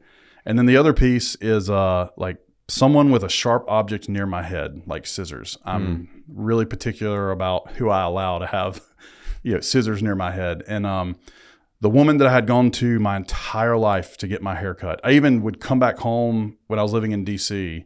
Just for a haircut. She would while I was here, I would go get a haircut. When I moved back, she retired. And I was, having a conversation with her, and Debbie, her name was Debbie, and she was like, hey, this is it. This is the last one. I'm retiring. She lived in Raleigh, Mississippi, which is, probably, I don't know, 45 minutes to an hour southeast of us. And she's like, I'm moving back to Raleigh. Just letting you know. And I was like, okay. I was like, well, I'll drive the hour to Raleigh to get my hair cut. She's like, no, I'm done. I am retired. I'm not cutting hair anymore. And I was like, well, I understand, Debbie. How much do I need to pay? I know. Yes. And I'm willing to drive to Raleigh. She's like, Martin, you're not driving to Raleigh. I'm not cutting your hair. And I was like, oh my gosh. And so I was lamenting about this to Fernando's fiance at the time, who lived in the house that 2 master suites. She had one, I had one, and then the kids had a bedroom with a bunk bed in it. Her name's Tara. She's an incredibly awesome human. Love her to death. She was like, hey, she's like, I got a friend that I think you would, have fun talking to, and she does a really good job of cutting hair. And she's like, why don't you just call her? And so she gives me Jennifer's number. I reach out to Jennifer, and anyway, schedule my first haircut. I go go in there, and man, she's a 10, like really beautiful. And I was just like, oh my gosh. And I'm, a 5. Well, I wear a bow tie to work every day. Yeah. My personality probably at least gets me to a 7, but I'm a 5 physically. She's a 10. And I was like, and she's like tattooed. We are totally night and day different. So I'm like, you know what? There's not even a chance. She doesn't go for my type. She probably goes for the rocker dudes or, attorneys or doctors, guys who have money. I'm broke, starting over scratch. I have 2 kids. Like, she's not married. She's never had children. Like this, in my head, I've done all of the risk analysis on it. And I'm like, the answer is going to be no. Yeah. So I'm just never going to ask. So dude, for months, we just, I went in and I cut up with her. We joked, we laughed, we had fun. I never thought that I would ever, ask her out on a date. And man, like 8 months into it, she asked me out. She asked you out on a date. Yeah. Oh, wow. Dude, I was not asking. Yeah. Like you already no. Yeah. I don't want more rejection. I've had plenty of rejection in my life. And, so anyway, man, that's kind of, my little OCD tendencies, ended up, again, I wasn't looking for a relationship at all. And, and I guess like not pursuing her was the best thing. That was the best move you could do. Yeah. She probably get pursued all the time. Probably. I mean, I would imagine, dude, she's a smoke show. And then, so she asked you out, y'all start dating, you get married. Yep. What were you doing for work as well? So man, I initially when I came back to Mississippi, I worked for PERS, the Public Employees Retirement System. I realized really quickly I sucked being a state government employee. And I was like, this is miserable. I can't do this. And I'd even talked, Jen and I were dating. I actually got fired from the state. Maybe a whole nother podcast. I didn't know it was possible either. Whole other podcast about that. But so when I got fired, it was on a Friday, and I told Jen and I were supposed to have lunch that day, and I texted her at 9:00 in the morning. I was like, well, I'm available anytime now. I just got fired from state. She's like, what? Like, I didn't know that was possible. So anyway, I was kind of chatting with her, and I was like, maybe I'm just going to go back to school. I was like, maybe I'll go get my master's of accounting, and I can get an accounting job, and like that's security and safety. Right. Because there were no other institutional investing jobs in Mississippi. And she was looking at me, and she's like, her father's an accountant and was the CFO of a cotton co-op in Greenwood. And she's looking at me, and she's like, you're not an accountant. Like, this doesn't make any sense. And she's like, why don't you see if there's other things in the investment world? And I was like, no, I'm going to get my master's of accounting. She was like, okay. That did not last at all. But what ended up happening, one of my buddies introduced me to Edward Jones, and I just, briefly chatted with them. I really wasn't interested. And they were like, man, you've got so much great investment experience. They're like, you can't just stop doing this. Like, you have to. And I was, really discouraged. The state really pulled a number on me. And it was like everything I was going through with rebuilding my life, I was like, I didn't know who I was, and I didn't know what I wanted to do. And man, it's like, but I still had that like burning belly desire of, helping other people avoid financial catastrophe. And so, anyway, long story short, I interview with Jones. They're like, hey, look, we used to have an office in Brandon. It's no longer there. We would love for you to restart the office. And I was just like, man, I don't know if I want to do this. I was, we were living in Brandon. I'm coaching the kids in soccer. Like, I'm really involved with my kids' stuff. And I knew that building a business was going to be like a lot of time, a lot of work. And I was kind of talking to Jen about it. She's like, look, just give it 6 months, give it a year. Just see if you hate it, then go do something different. And man, like I didn't have any income. So I was like bartending and waiting tables at night to try to just pay bills for the kids.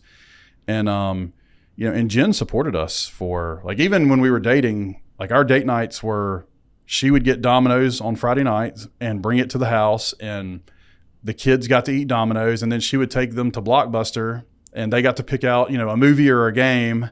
And then we picked out a movie. That was our date nights, because like I was broke. I had no money. Mm-hmm. And even our first trip to Disney, Jennifer paid for it because I couldn't afford it. Anyway, so our first 2 years, man, if it wasn't for her like cutting hair, and she had gone back to school to become an esthetician as well. She had gone to Mississippi College, got a degree in communications and PR, never used her bachelor's, and then she did cosmetology, and she was doing skincare. And man, she floated us for the first 2 years. Wow. While I literally knocked on 125 doors a day with Jones. They told me, they said, if you knock on 125 doors a day and you ask these simple questions, you'll be successful. So did it work?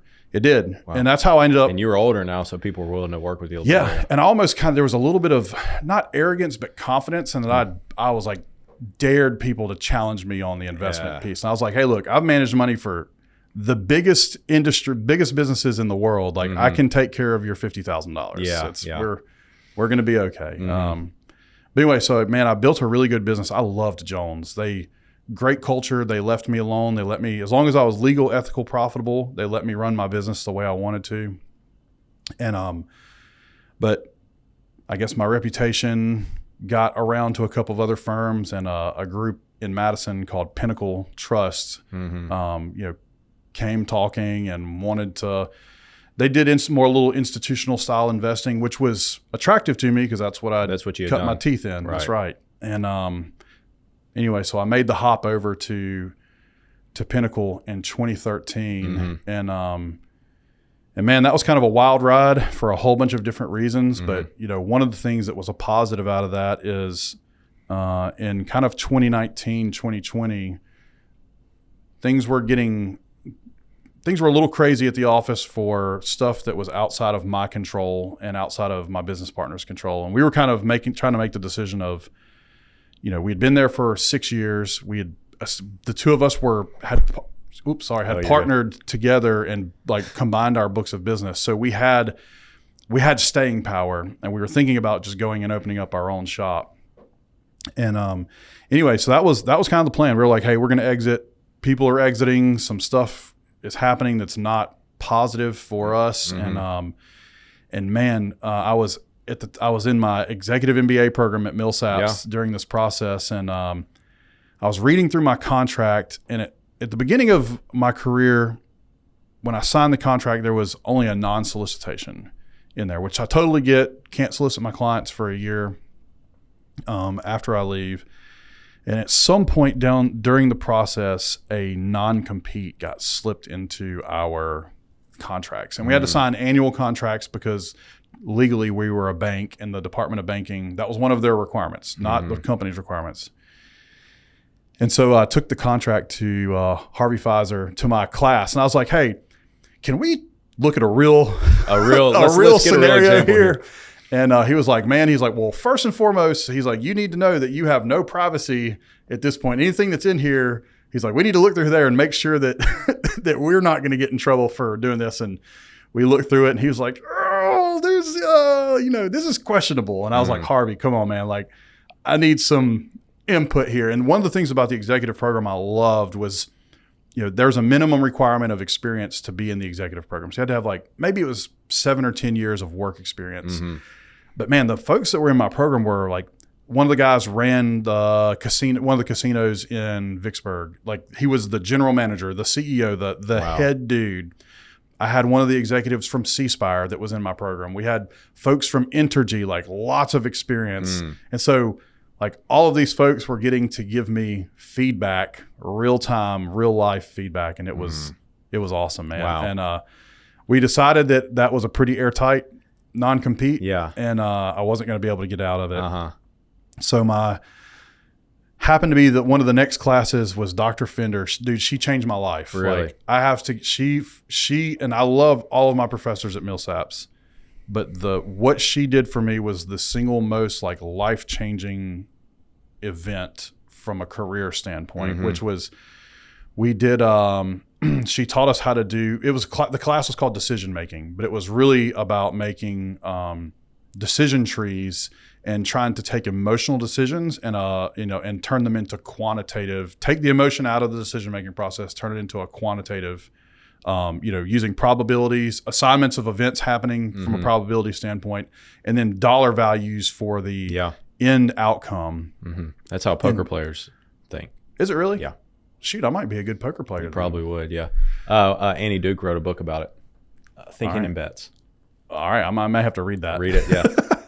Well, and I mean, and this really was like, this was a bet. This was a bet that I call, it was the come line or the don't come. And it was leave or stay. And, if I stay, then we have to buy our way out of prison. We were going to have to do a hostile takeover of this business. And so every way I worked this sheet, and it was also, Fender was like, hey, this project we're going to do, I have case studies if you want to use a case study. If you have a real world issue, she's like, I will sign an NDA and a confidentiality agreement. So she worked with you on it? She worked with me on it. Wow. And dude, like every way we tried to make it tell me to just leave, because leaving felt easiest, right? Just leave, sit out my year for the non-compete, build my own business, and then go. But there was, every time we worked the decision tree, it always said, stay by the business. And I was like, I just can't believe that's the actual thing we should do. So I give it to my business partner, Reed, who's a brilliant math mind. And I'm like, dude, break this thing, please. And break it so that we can, it just tells us to leave. I don't, And man, he tried to break it, and he's like, man, we have to stay and we have to buy this thing. He's like, how the hell are we going to pull this off? And I was like, I have no idea. Well, as God knew, and it was funny. It was like the sense of humor, right? Like I had no idea how it was going to happen. God knew what was up. What happened? So we ended up kind of doing a little bit of a hostile takeover, and there was something that helped me get this done that was outside of my control. It was an external force that had put some pressure on the company, on our founder. And the beautiful thing was, like, everyone thought our founder owned 100% of the company, but legally it was a bank. I said that a few minutes ago, and the bank had shareholders. And so what we found out was that he owned like 27% of the company, and all the other shareholders owned the rest. Well, I shouldn't say this. I'm going to say it. I went ahead of, I knew that if they tried to sell the company, there was going to be a few key players that they were going to go to in town. And I'd been elevated to president of the company at that point. So I went ahead to those key players and I said, hey, if we were to be for sale, would you guys be willing or interested in buying us? And almost all of them said no. And I was like, thank you. There was one that said yes, and I was like, dang it. So now I got to figure out, like, how do I outbid that person? Well, what ended up happening, the one that said yes, but there are some stipulations that would have to happen. So anyway, I ended up going back to that group, and I was like, would you guys be interested in some type of silent partnership, or us have a long-term option in there that if you like what we do, you have the option to buy us. If you don't like what we do, you just let us fail and you have no skin in the game. He was like, that's really interesting. He's like, I never thought about structuring something like that. He's like, yeah, we'd be interested. Where'd you come up with that idea? I have no idea. It just hit you. Happened. Yeah. Wow. And I think I was in like that street rat mode of like survival. And man, I will say, like, I think that's one thing from my childhood, like being in fantasy land, that creative side of my brain, I agree 100% really with that. Operates at a different level. I've noticed that people read a lot of fiction. They really are they develop a ton of creativity and think outside the box in a lot of ways. Absolutely. Yeah. And I was like, and I have to say that I have to believe that that's where all that came from. And so, long story short, I know I've got them in the bag. And so I go make an offer to the board and all the shareholders a bona fide offer, because I wasn't trying to, steal the company. But I knew that either they were going to accept my offer and we were going to buy it, or Reed and I were leaving. And if Reed and I left, like, we may not take all the clients, but they're not staying there. And I said this to all of the shareholders and the board members. So they knew. I was like, you got two options here. You can either accept our offer. And I knew they were going to have to go try to get bona fide offers, because the board that's one of their fiduciary duties, is to get the best price for all the shareholders that they can. Well, I'd front run them and I knew what the answers were going to be. So I had all of the confidence in the world walking into, and a couple of the board members already knew my plan, and so they knew what was coming. And so anyway, they most of the board members except for one voted yes. The one that voted no was the guy who was our founder. Yeah, and there was it ended up ruining that relationship, unfortunately. Sure, yeah. But that was kind of, it was a bit of a hostile takeover. It's like an episode of Succession. It was an episode of Succession. Have you watched that show? Absolutely, man. And I wasn't trying to cause harm. I was really trying to get out of prison. But if there had been no non-compete, well, no, it would have caused harm, because they would have. So the shareholders all ended up actually getting paid versus getting zero for. So you bought the company and changed the name to Argent Wealth, right? Well, so it was Pinnacle Wealth initially. Yeah. And so Argent was our, kind of silent partner that had the option in there. Okay. And what ended up happening to do the rebranding of Argent Wealth, there was, again, some things that were outside of our control that had tarnished the Pinnacle name a little bit. Didn't have anything to do with Reed or I. It was just really was a wrong place at the wrong time for our founder. He ultimately, in the end, they found that he didn't have anything to do with, the Madison Timber stuff, but it caused the damage that it caused. And did you know I got called into jury duty to sit on that trial? No. Early this year? No. I got out of it. Oh man, I would have. It was a civil trial. It lasted over a month. Oh, dude, I would have totally. Well, I couldn't have been. It wasn't that trial back then. It was another one. They were going after the accounting firm. Oh, for money, I think. Yeah. Wow, I didn't even know. Butler Snow was a defendant. Yeah. Yeah. That was a couple months ago, and I got out of it, thankfully. I would have loved to have been a part of that. It was that was my first federal jury duty I've ever had, and it was a civil case. So interesting. Dude, I would have loved to. I would have been dismissed. You would have been dismissed immediately for. Yeah, they were like, no, I know he's out. You're out of here. But man, it actually, it kind of helped us too, because like we needed a fresh break. We needed a clean break. And so the guys at Argent, Kyle, who's the CEO at Argent, an awesome dude.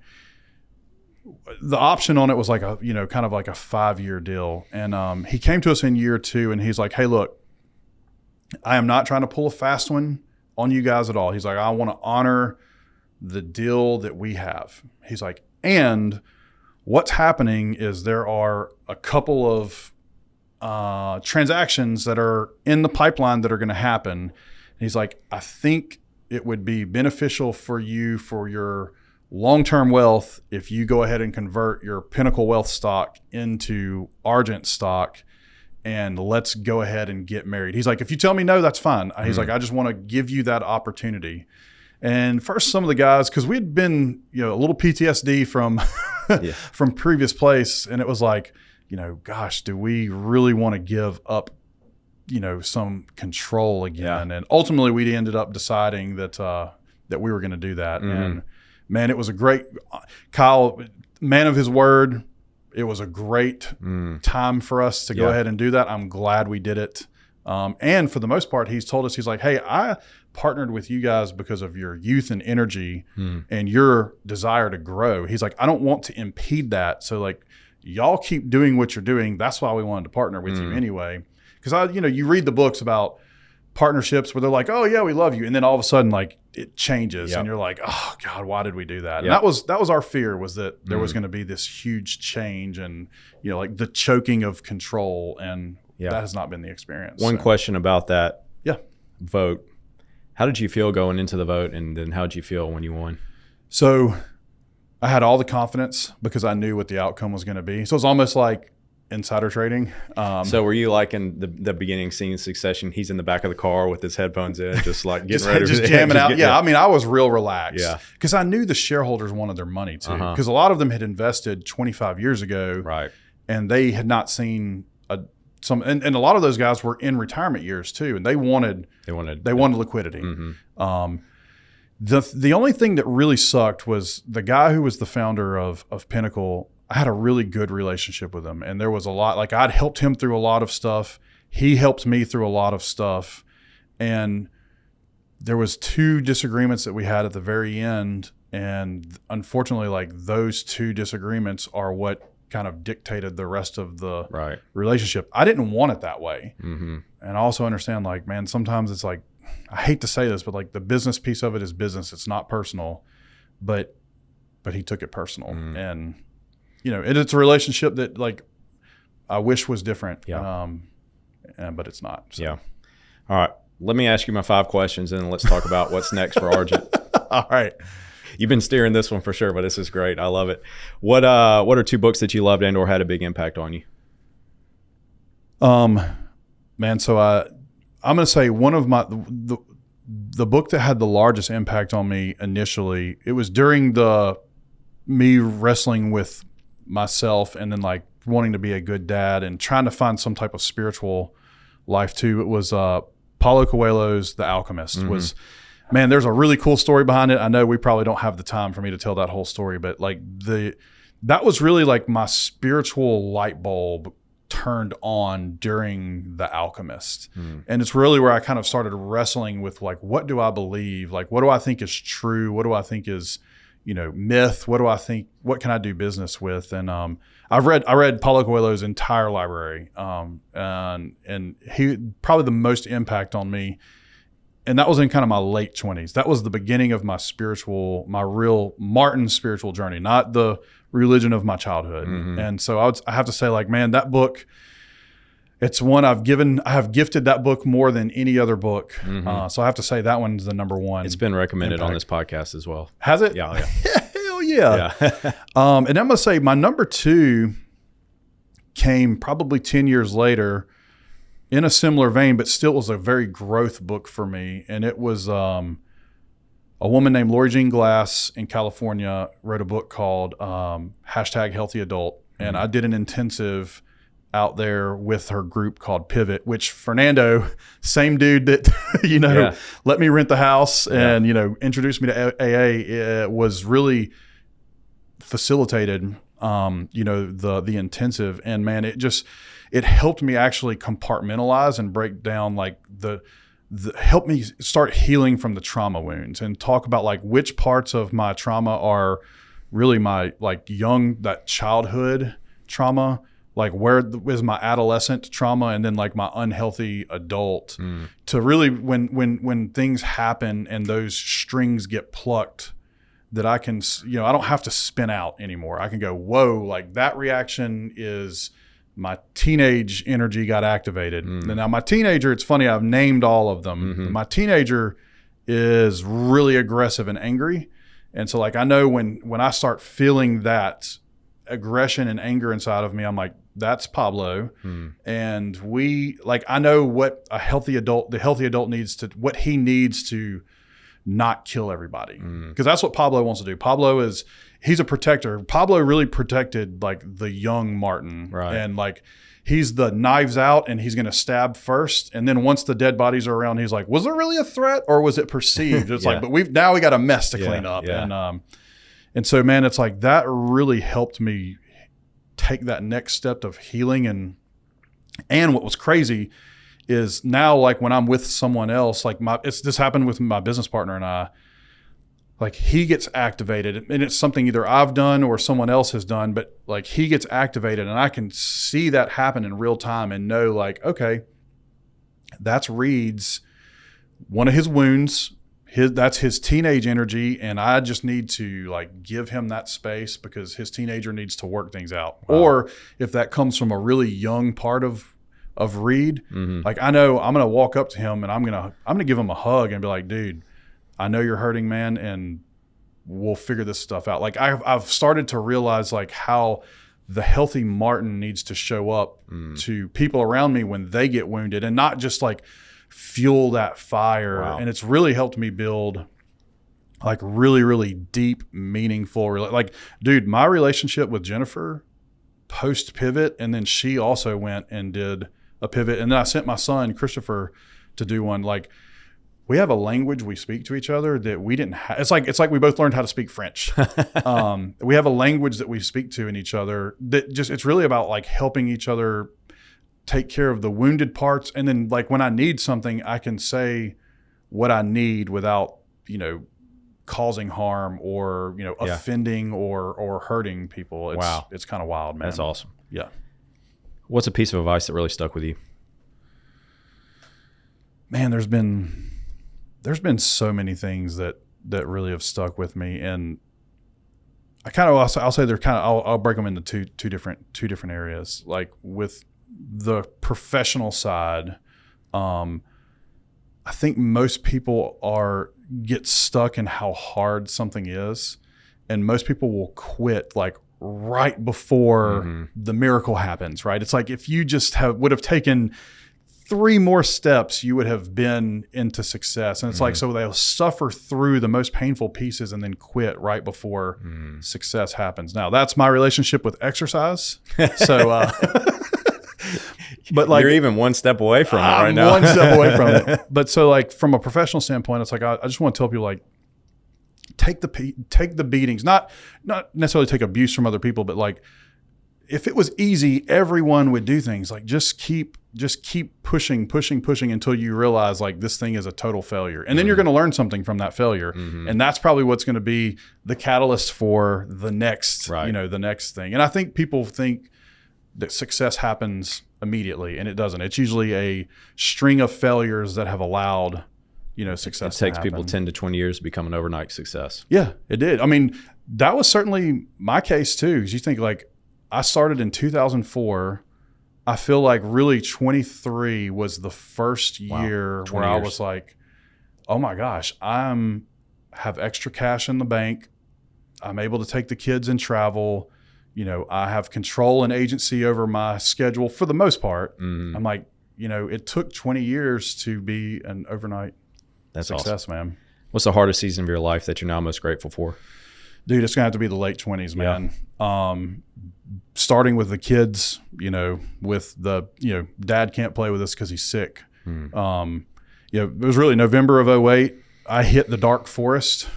Well, I was in the dark forest already, but November of 2008 was like, that was my turning point. But man, it really took until, early 21 for, it took things happening. I mean, it wasn't, AA wasn't the success. It was, I walked into AA and then, and then we didn't even talk about Jennifer's stuff too, man. She had a whole dark forest in between, and, and our relationship, I thought our marriage was going to end, but we stuck to it. And dude, I'll have to say your dad was critical. That men's group was critical for me cause your dad told me like, hey, you let Jennifer do what Jennifer needs to do. Like, let's work on Martin for a little while. And it's like AA got me to a certain point, and then I needed like a spiritual men's group, a small group to take me to that next step. And then that led to me going to pivot into Fernando to really start healing those traumatized pieces of me. So it was, I'm going to say from 2008 through 22 was the hardest period of my life, even harder than like losing my dad. Like that was the hardest period of my life. And the backside of it, I'm so grateful I went through all of that and that I did the work, because now those relationships, my relationships with my kids are incredible. My son is 22 years old now, and we get off the phone, or I saw him in Orlando last week. Unexpectedly, I was not supposed to be there, but I ended up there. Saw him in Orlando last week. He's with his whole friend group. We're hanging out, and I'm leaving them. And I'm like, all right, dude, I'll see you later. And he's like, all right, love you, Dad. In front of his friends at 22 years old. And I'm just like, I love you too, dude. Wow. Like, and we always tell each other, like, hey man, I love you. I'm proud of you. And that's awesome. I tell him how proud of him I am, because I didn't get that, you know?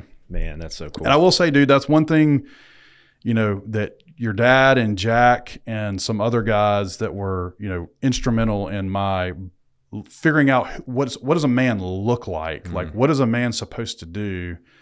That really they were some of the first ones that told me they were proud of me. Wow. And I was like, shit, I haven't done anything. Like, why are you proud of me? And they're like, dude, you're a warrior, man. And, we're proud of you. So, yeah. That's awesome. Those relationships are critical, man. What's something about you that would surprise people who think they know you?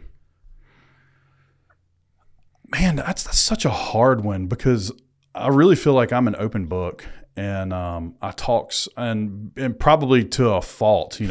People have dirt on me.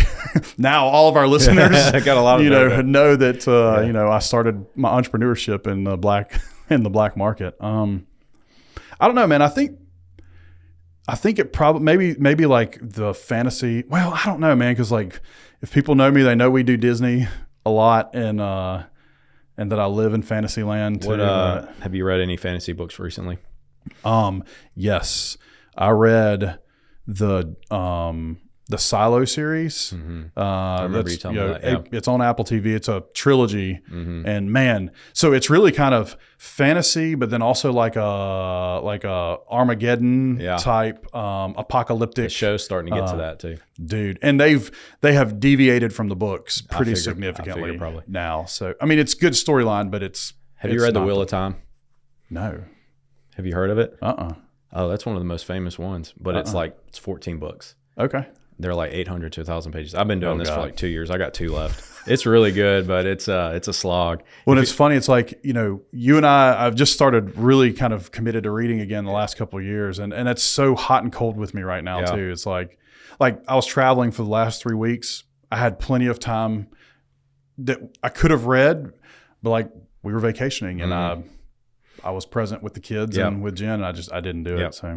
Airplane's one of my favorite places to read. I love to read on the airplane.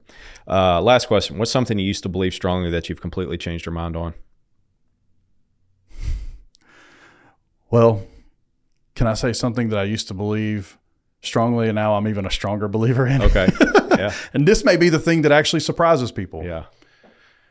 Dude, aliens and UAPs, like I am so convinced that there's evidence now. Like the government has released the evidence, and I'm so fascinated by the extraterrestrial life, and because then it kind of goes back to it. It really rocks like the spiritual side of the life too, because it's like, I don't think that God only created us. I'm like, no, there has to be more. As big as the universe is, there has to be more than just us. And then like.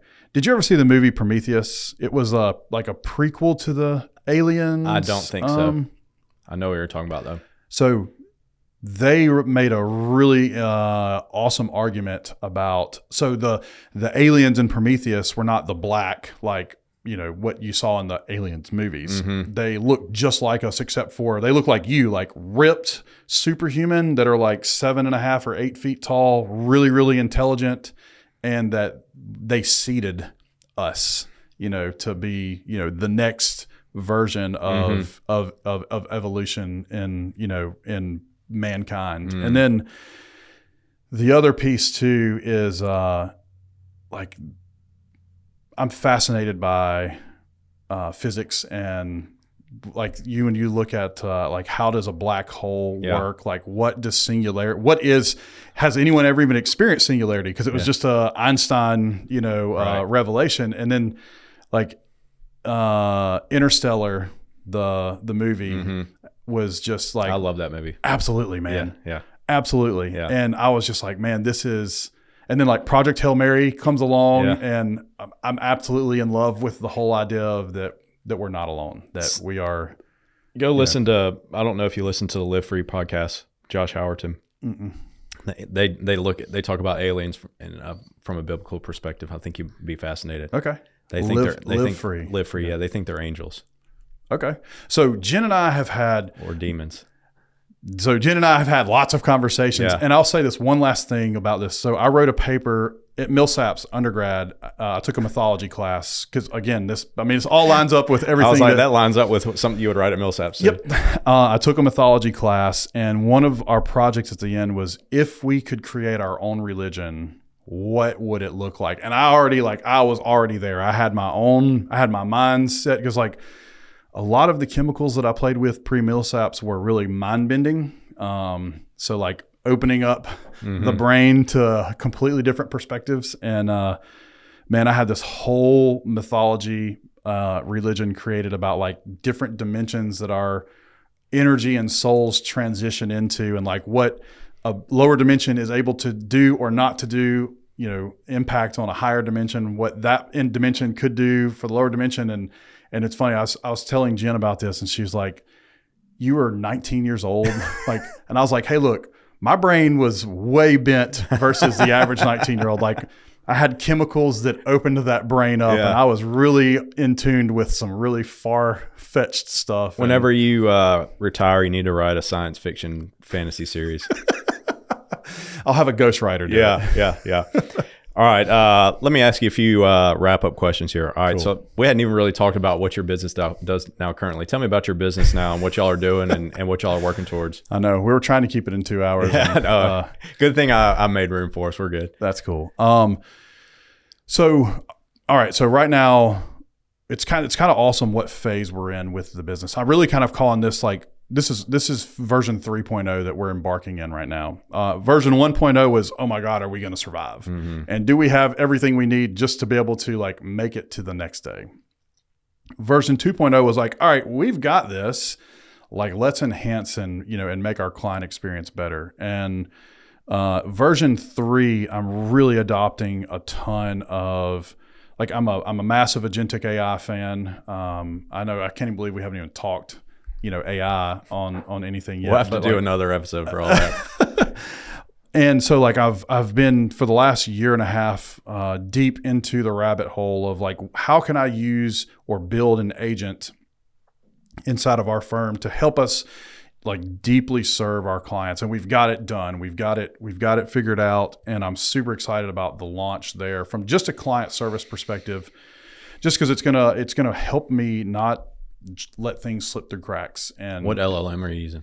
So it actually uses both Claude and Chat embedded in, and we have the enterprise versions of both, but in a closed loop, because it is going to be like accessing, but also can go outside of the loop and scrape data in, but can't push data, out of the loop. So like looking at clients' LinkedIn and Facebook profiles and saying like, hey, Hunter just went on a trip to the Bahamas, and they just got back. You should send him a note and say like, hey dude, how was your trip? Like, I didn't know Hunter was on a trip to the Bahamas, but it prompts me to go, you should send the trip. Or, not this would happen.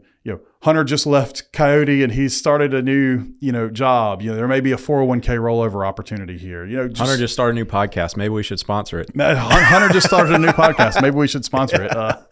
I'm going to plug that into your LLM when I'm in your office. I love it. But it's kind of cool. Like, and also like even looking at the calendar, it looks at my calendar as like, if I have Hunter on the frequency of every 6 months meeting, it's going to look at my calendar and go, hey, you didn't meet with Hunter in the last 6 months and he's not on your calendar.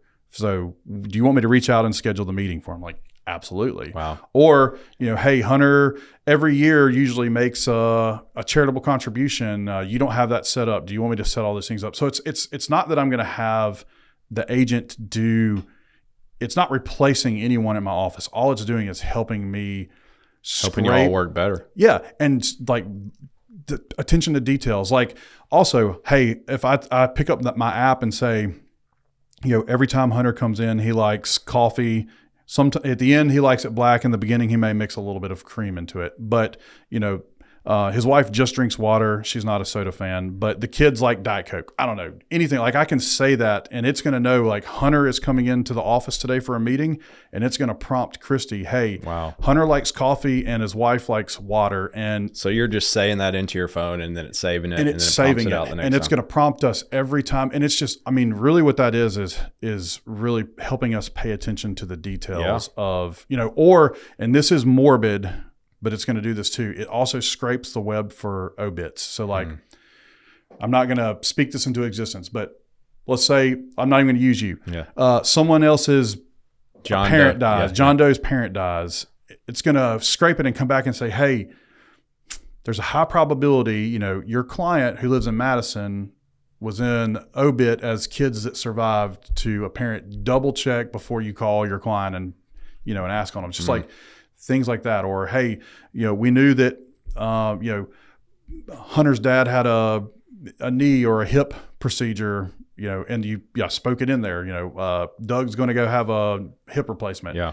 And it's going to prompt me in a couple of weeks, hey, check on Doug, or a couple of days, check on Doug, see how, see how he's doing. And it's just, that's really cool. It's something that I desire to do for a deeper relationship with our clients, because I think when we're paying attention to the small things, that a lot more trust comes along with the big things. Absolutely. And so the managing money piece is actually, this sounds crazy, the further and further away I get from the beginning of my career, the more simple I am making the investment process. Like things that I know that if I can outperform, but it's only outperforming by a small incremental piece, we don't need to spend effort and energy trying to beat it. Let's just get the return of the S&P 500 for large US. But the areas where I know that I can add additional benefit, whether it's in return or tax benefits, that's where we're going to spend our time focusing on, the due diligence piece. And so we've really shifted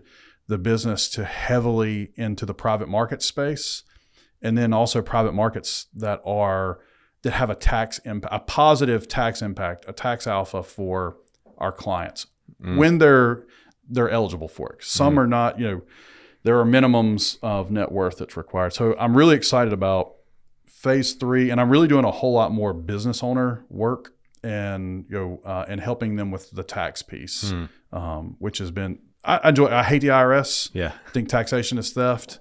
I do love roads, security, division, defense. Education is great. Yeah. I want those things, but I don't want to be charitable in the ways that the government is charitable. If I would rather choose my charity, not the government choose my charity. What do y'all look like in 10 years? Man, I have 4 other teams that I'm talking to right now. Some scattered in Shreveport, Louisiana. I have one in Tampa, Florida, one in Orlando, that we are really close to, they're becoming a part of our team, which I desire to have a place in Central Florida. The big kids are there. Yeah. My family loves Central Florida. I think I'll probably commute back and forth a little bit, which hopefully I don't have the same. I was like, maybe I should get an airplane. Jennifer's like, "Are you crazy?" No, you're not. No you're airplane not for getting you. an airplane. Yeah. But I think 10 years. I would love for us. We're at about 600 million of client assets right now, with another 250-ish million that's in the wings waiting to join. Man, I bet you I'll probably sell myself short, because I would have sold myself short where we'd be today just 4 years ago.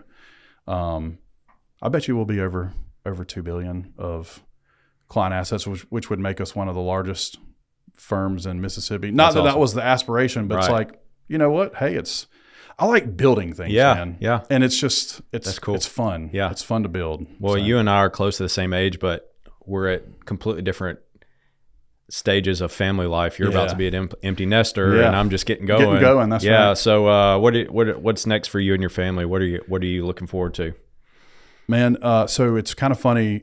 When Jen and I met, the big kids were 6 and 4. So we are really we didn't date. We were raising kids from day one. So right now we're dating, and it's pretty fun. And I look forward to travel. We both love to travel. The kids love to travel. And one of the reasons we travel so much is I don't want regret. I don't want the kids to think, that I valued work over them, and that we didn't have any experiences together, or that all of our experiences were, me rushing in from work to go, do something. So I give them way more time than probably the average bear. And so And also, God forbid, I don't want, if something were to happen to one of my kids, for me to be at their funeral and going, well, I chose work over them and I never spent time with them. So, I think probably a lot of people look at us and go, man, does he ever work? He's just always traveling. Well, fortunately, like what I do, I'm able to pretty much do from getting on your calendar is pretty tough. Getting on my calendar this podcast with stuff. Getting on my calendar is pretty tough, and that's I'm grateful for that. And, Daisha really helps me. I mean, dude, a lot of times I'm booked 2-3 weeks out with client meetings, but a lot of that I can do phone virtually. So yeah, I'm in the phase of really, I did it in reverse. Yeah. We're in the phase of dating right That's now. Awesome. And so I'm excited about that. Man, that's awesome. Martin, dude, this was so good. I really enjoyed it. And we could definitely go another 2 I know, hours. It's like, man, we could do, we can do another one day and go deep on the AI agents and aliens. And it's like, we are not talking business. We are just talking about AI and aliens. Either that'll be our best episode ever or our worst. People are going to be like, these two dudes are absolutely insane. Where can people find you and connect with Argent Wealth and connect with you personally?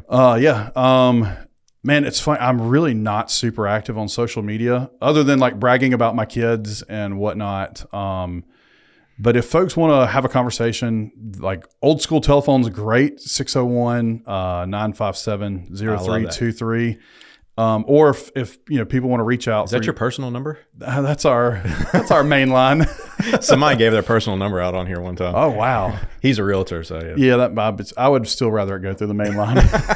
And then you email info@myargent wealth. We have our other. We didn't even talk about my podcast. Oh yeah. But like that's tell me about your podcast. just quick fun little spill. funk. Yeah. Man, we've been doing it for, I guess, almost 7 years, which is crazy to think of. I was on maybe one or two. I can't remember if it was one or two. Yeah, it was right around COVID time. So I used to have my own channel. The show is called Mind on My Money. But we moved. My co-host is a sports beat writer for Ole Miss sports. His name's Neil McCready. Some people love him, some people don't. He's well known either way. He is well known either way. And so several years back, we moved our show onto his channel, the MPW Digital. And you can find it on like the Apple Podcasts. I don't know if it's on Spotify or not. I have no idea. Probably. It's probably on everything, I would guess. Yeah, except for video. Yeah, why don't you video? So he does video other stuff. I just have never gotten the setup in my office for video. It's just, that's me. Also, my office, I have so much, like the windows bring in so much light. Like my videos for when I do Zooms are washed out. Like I would have to find a room that's, I could totally black out and just get some blinds in there and pull them down. Yeah, well, I have to get like solid blinds and do that. But it'd probably be easier just to find a space that's like doesn't have windows. Just a set space where it's already set up and go and makes it a lot easier. Yeah. But man, we have a lot of fun. I think a lot of people it's not a, today in the markets, blah, blah, blah, blah. What it really is Neil, he calls himself the village idiot on the podcast, but he asks the questions that like normal people would ask that don't have access to an advisor and he's like, hey, what does this mean? And like, what does it mean for, my investments or long-term planning? And then, man, a lot of times we talked when World Cup was happening. We talked about World Cup the whole time. We didn't even have a single conversation about what was going on in the world financially or economics. And then Neil is brilliant. I think most people just think that he's a sports journalist, but man, that guy from a political standpoint is so brilliant. And I love when it's election season because man, we dive deep into the rabbit holes and he has so much like a wealth of information about candidates, platforms, what they think. And we just have conversations about that. And then like, how does that impact people's lives? How does, how would a tax code change? How does that impact folks' lives? And so we try to just take really complex topics and distill them into conversation versus just talking over people's head. Because it's like no one gets anything out of that. And it would be miserable. I would hate doing a podcast like that. Yeah. And y'all get how many downloads an episode, you said? Man, it's a lot. It's like 60,000. That's awesome. Neil's following is massive. I'm riding his coattails on that. And man, we used to, just to give you the tone of the show, it's not anymore because Neil's made it big.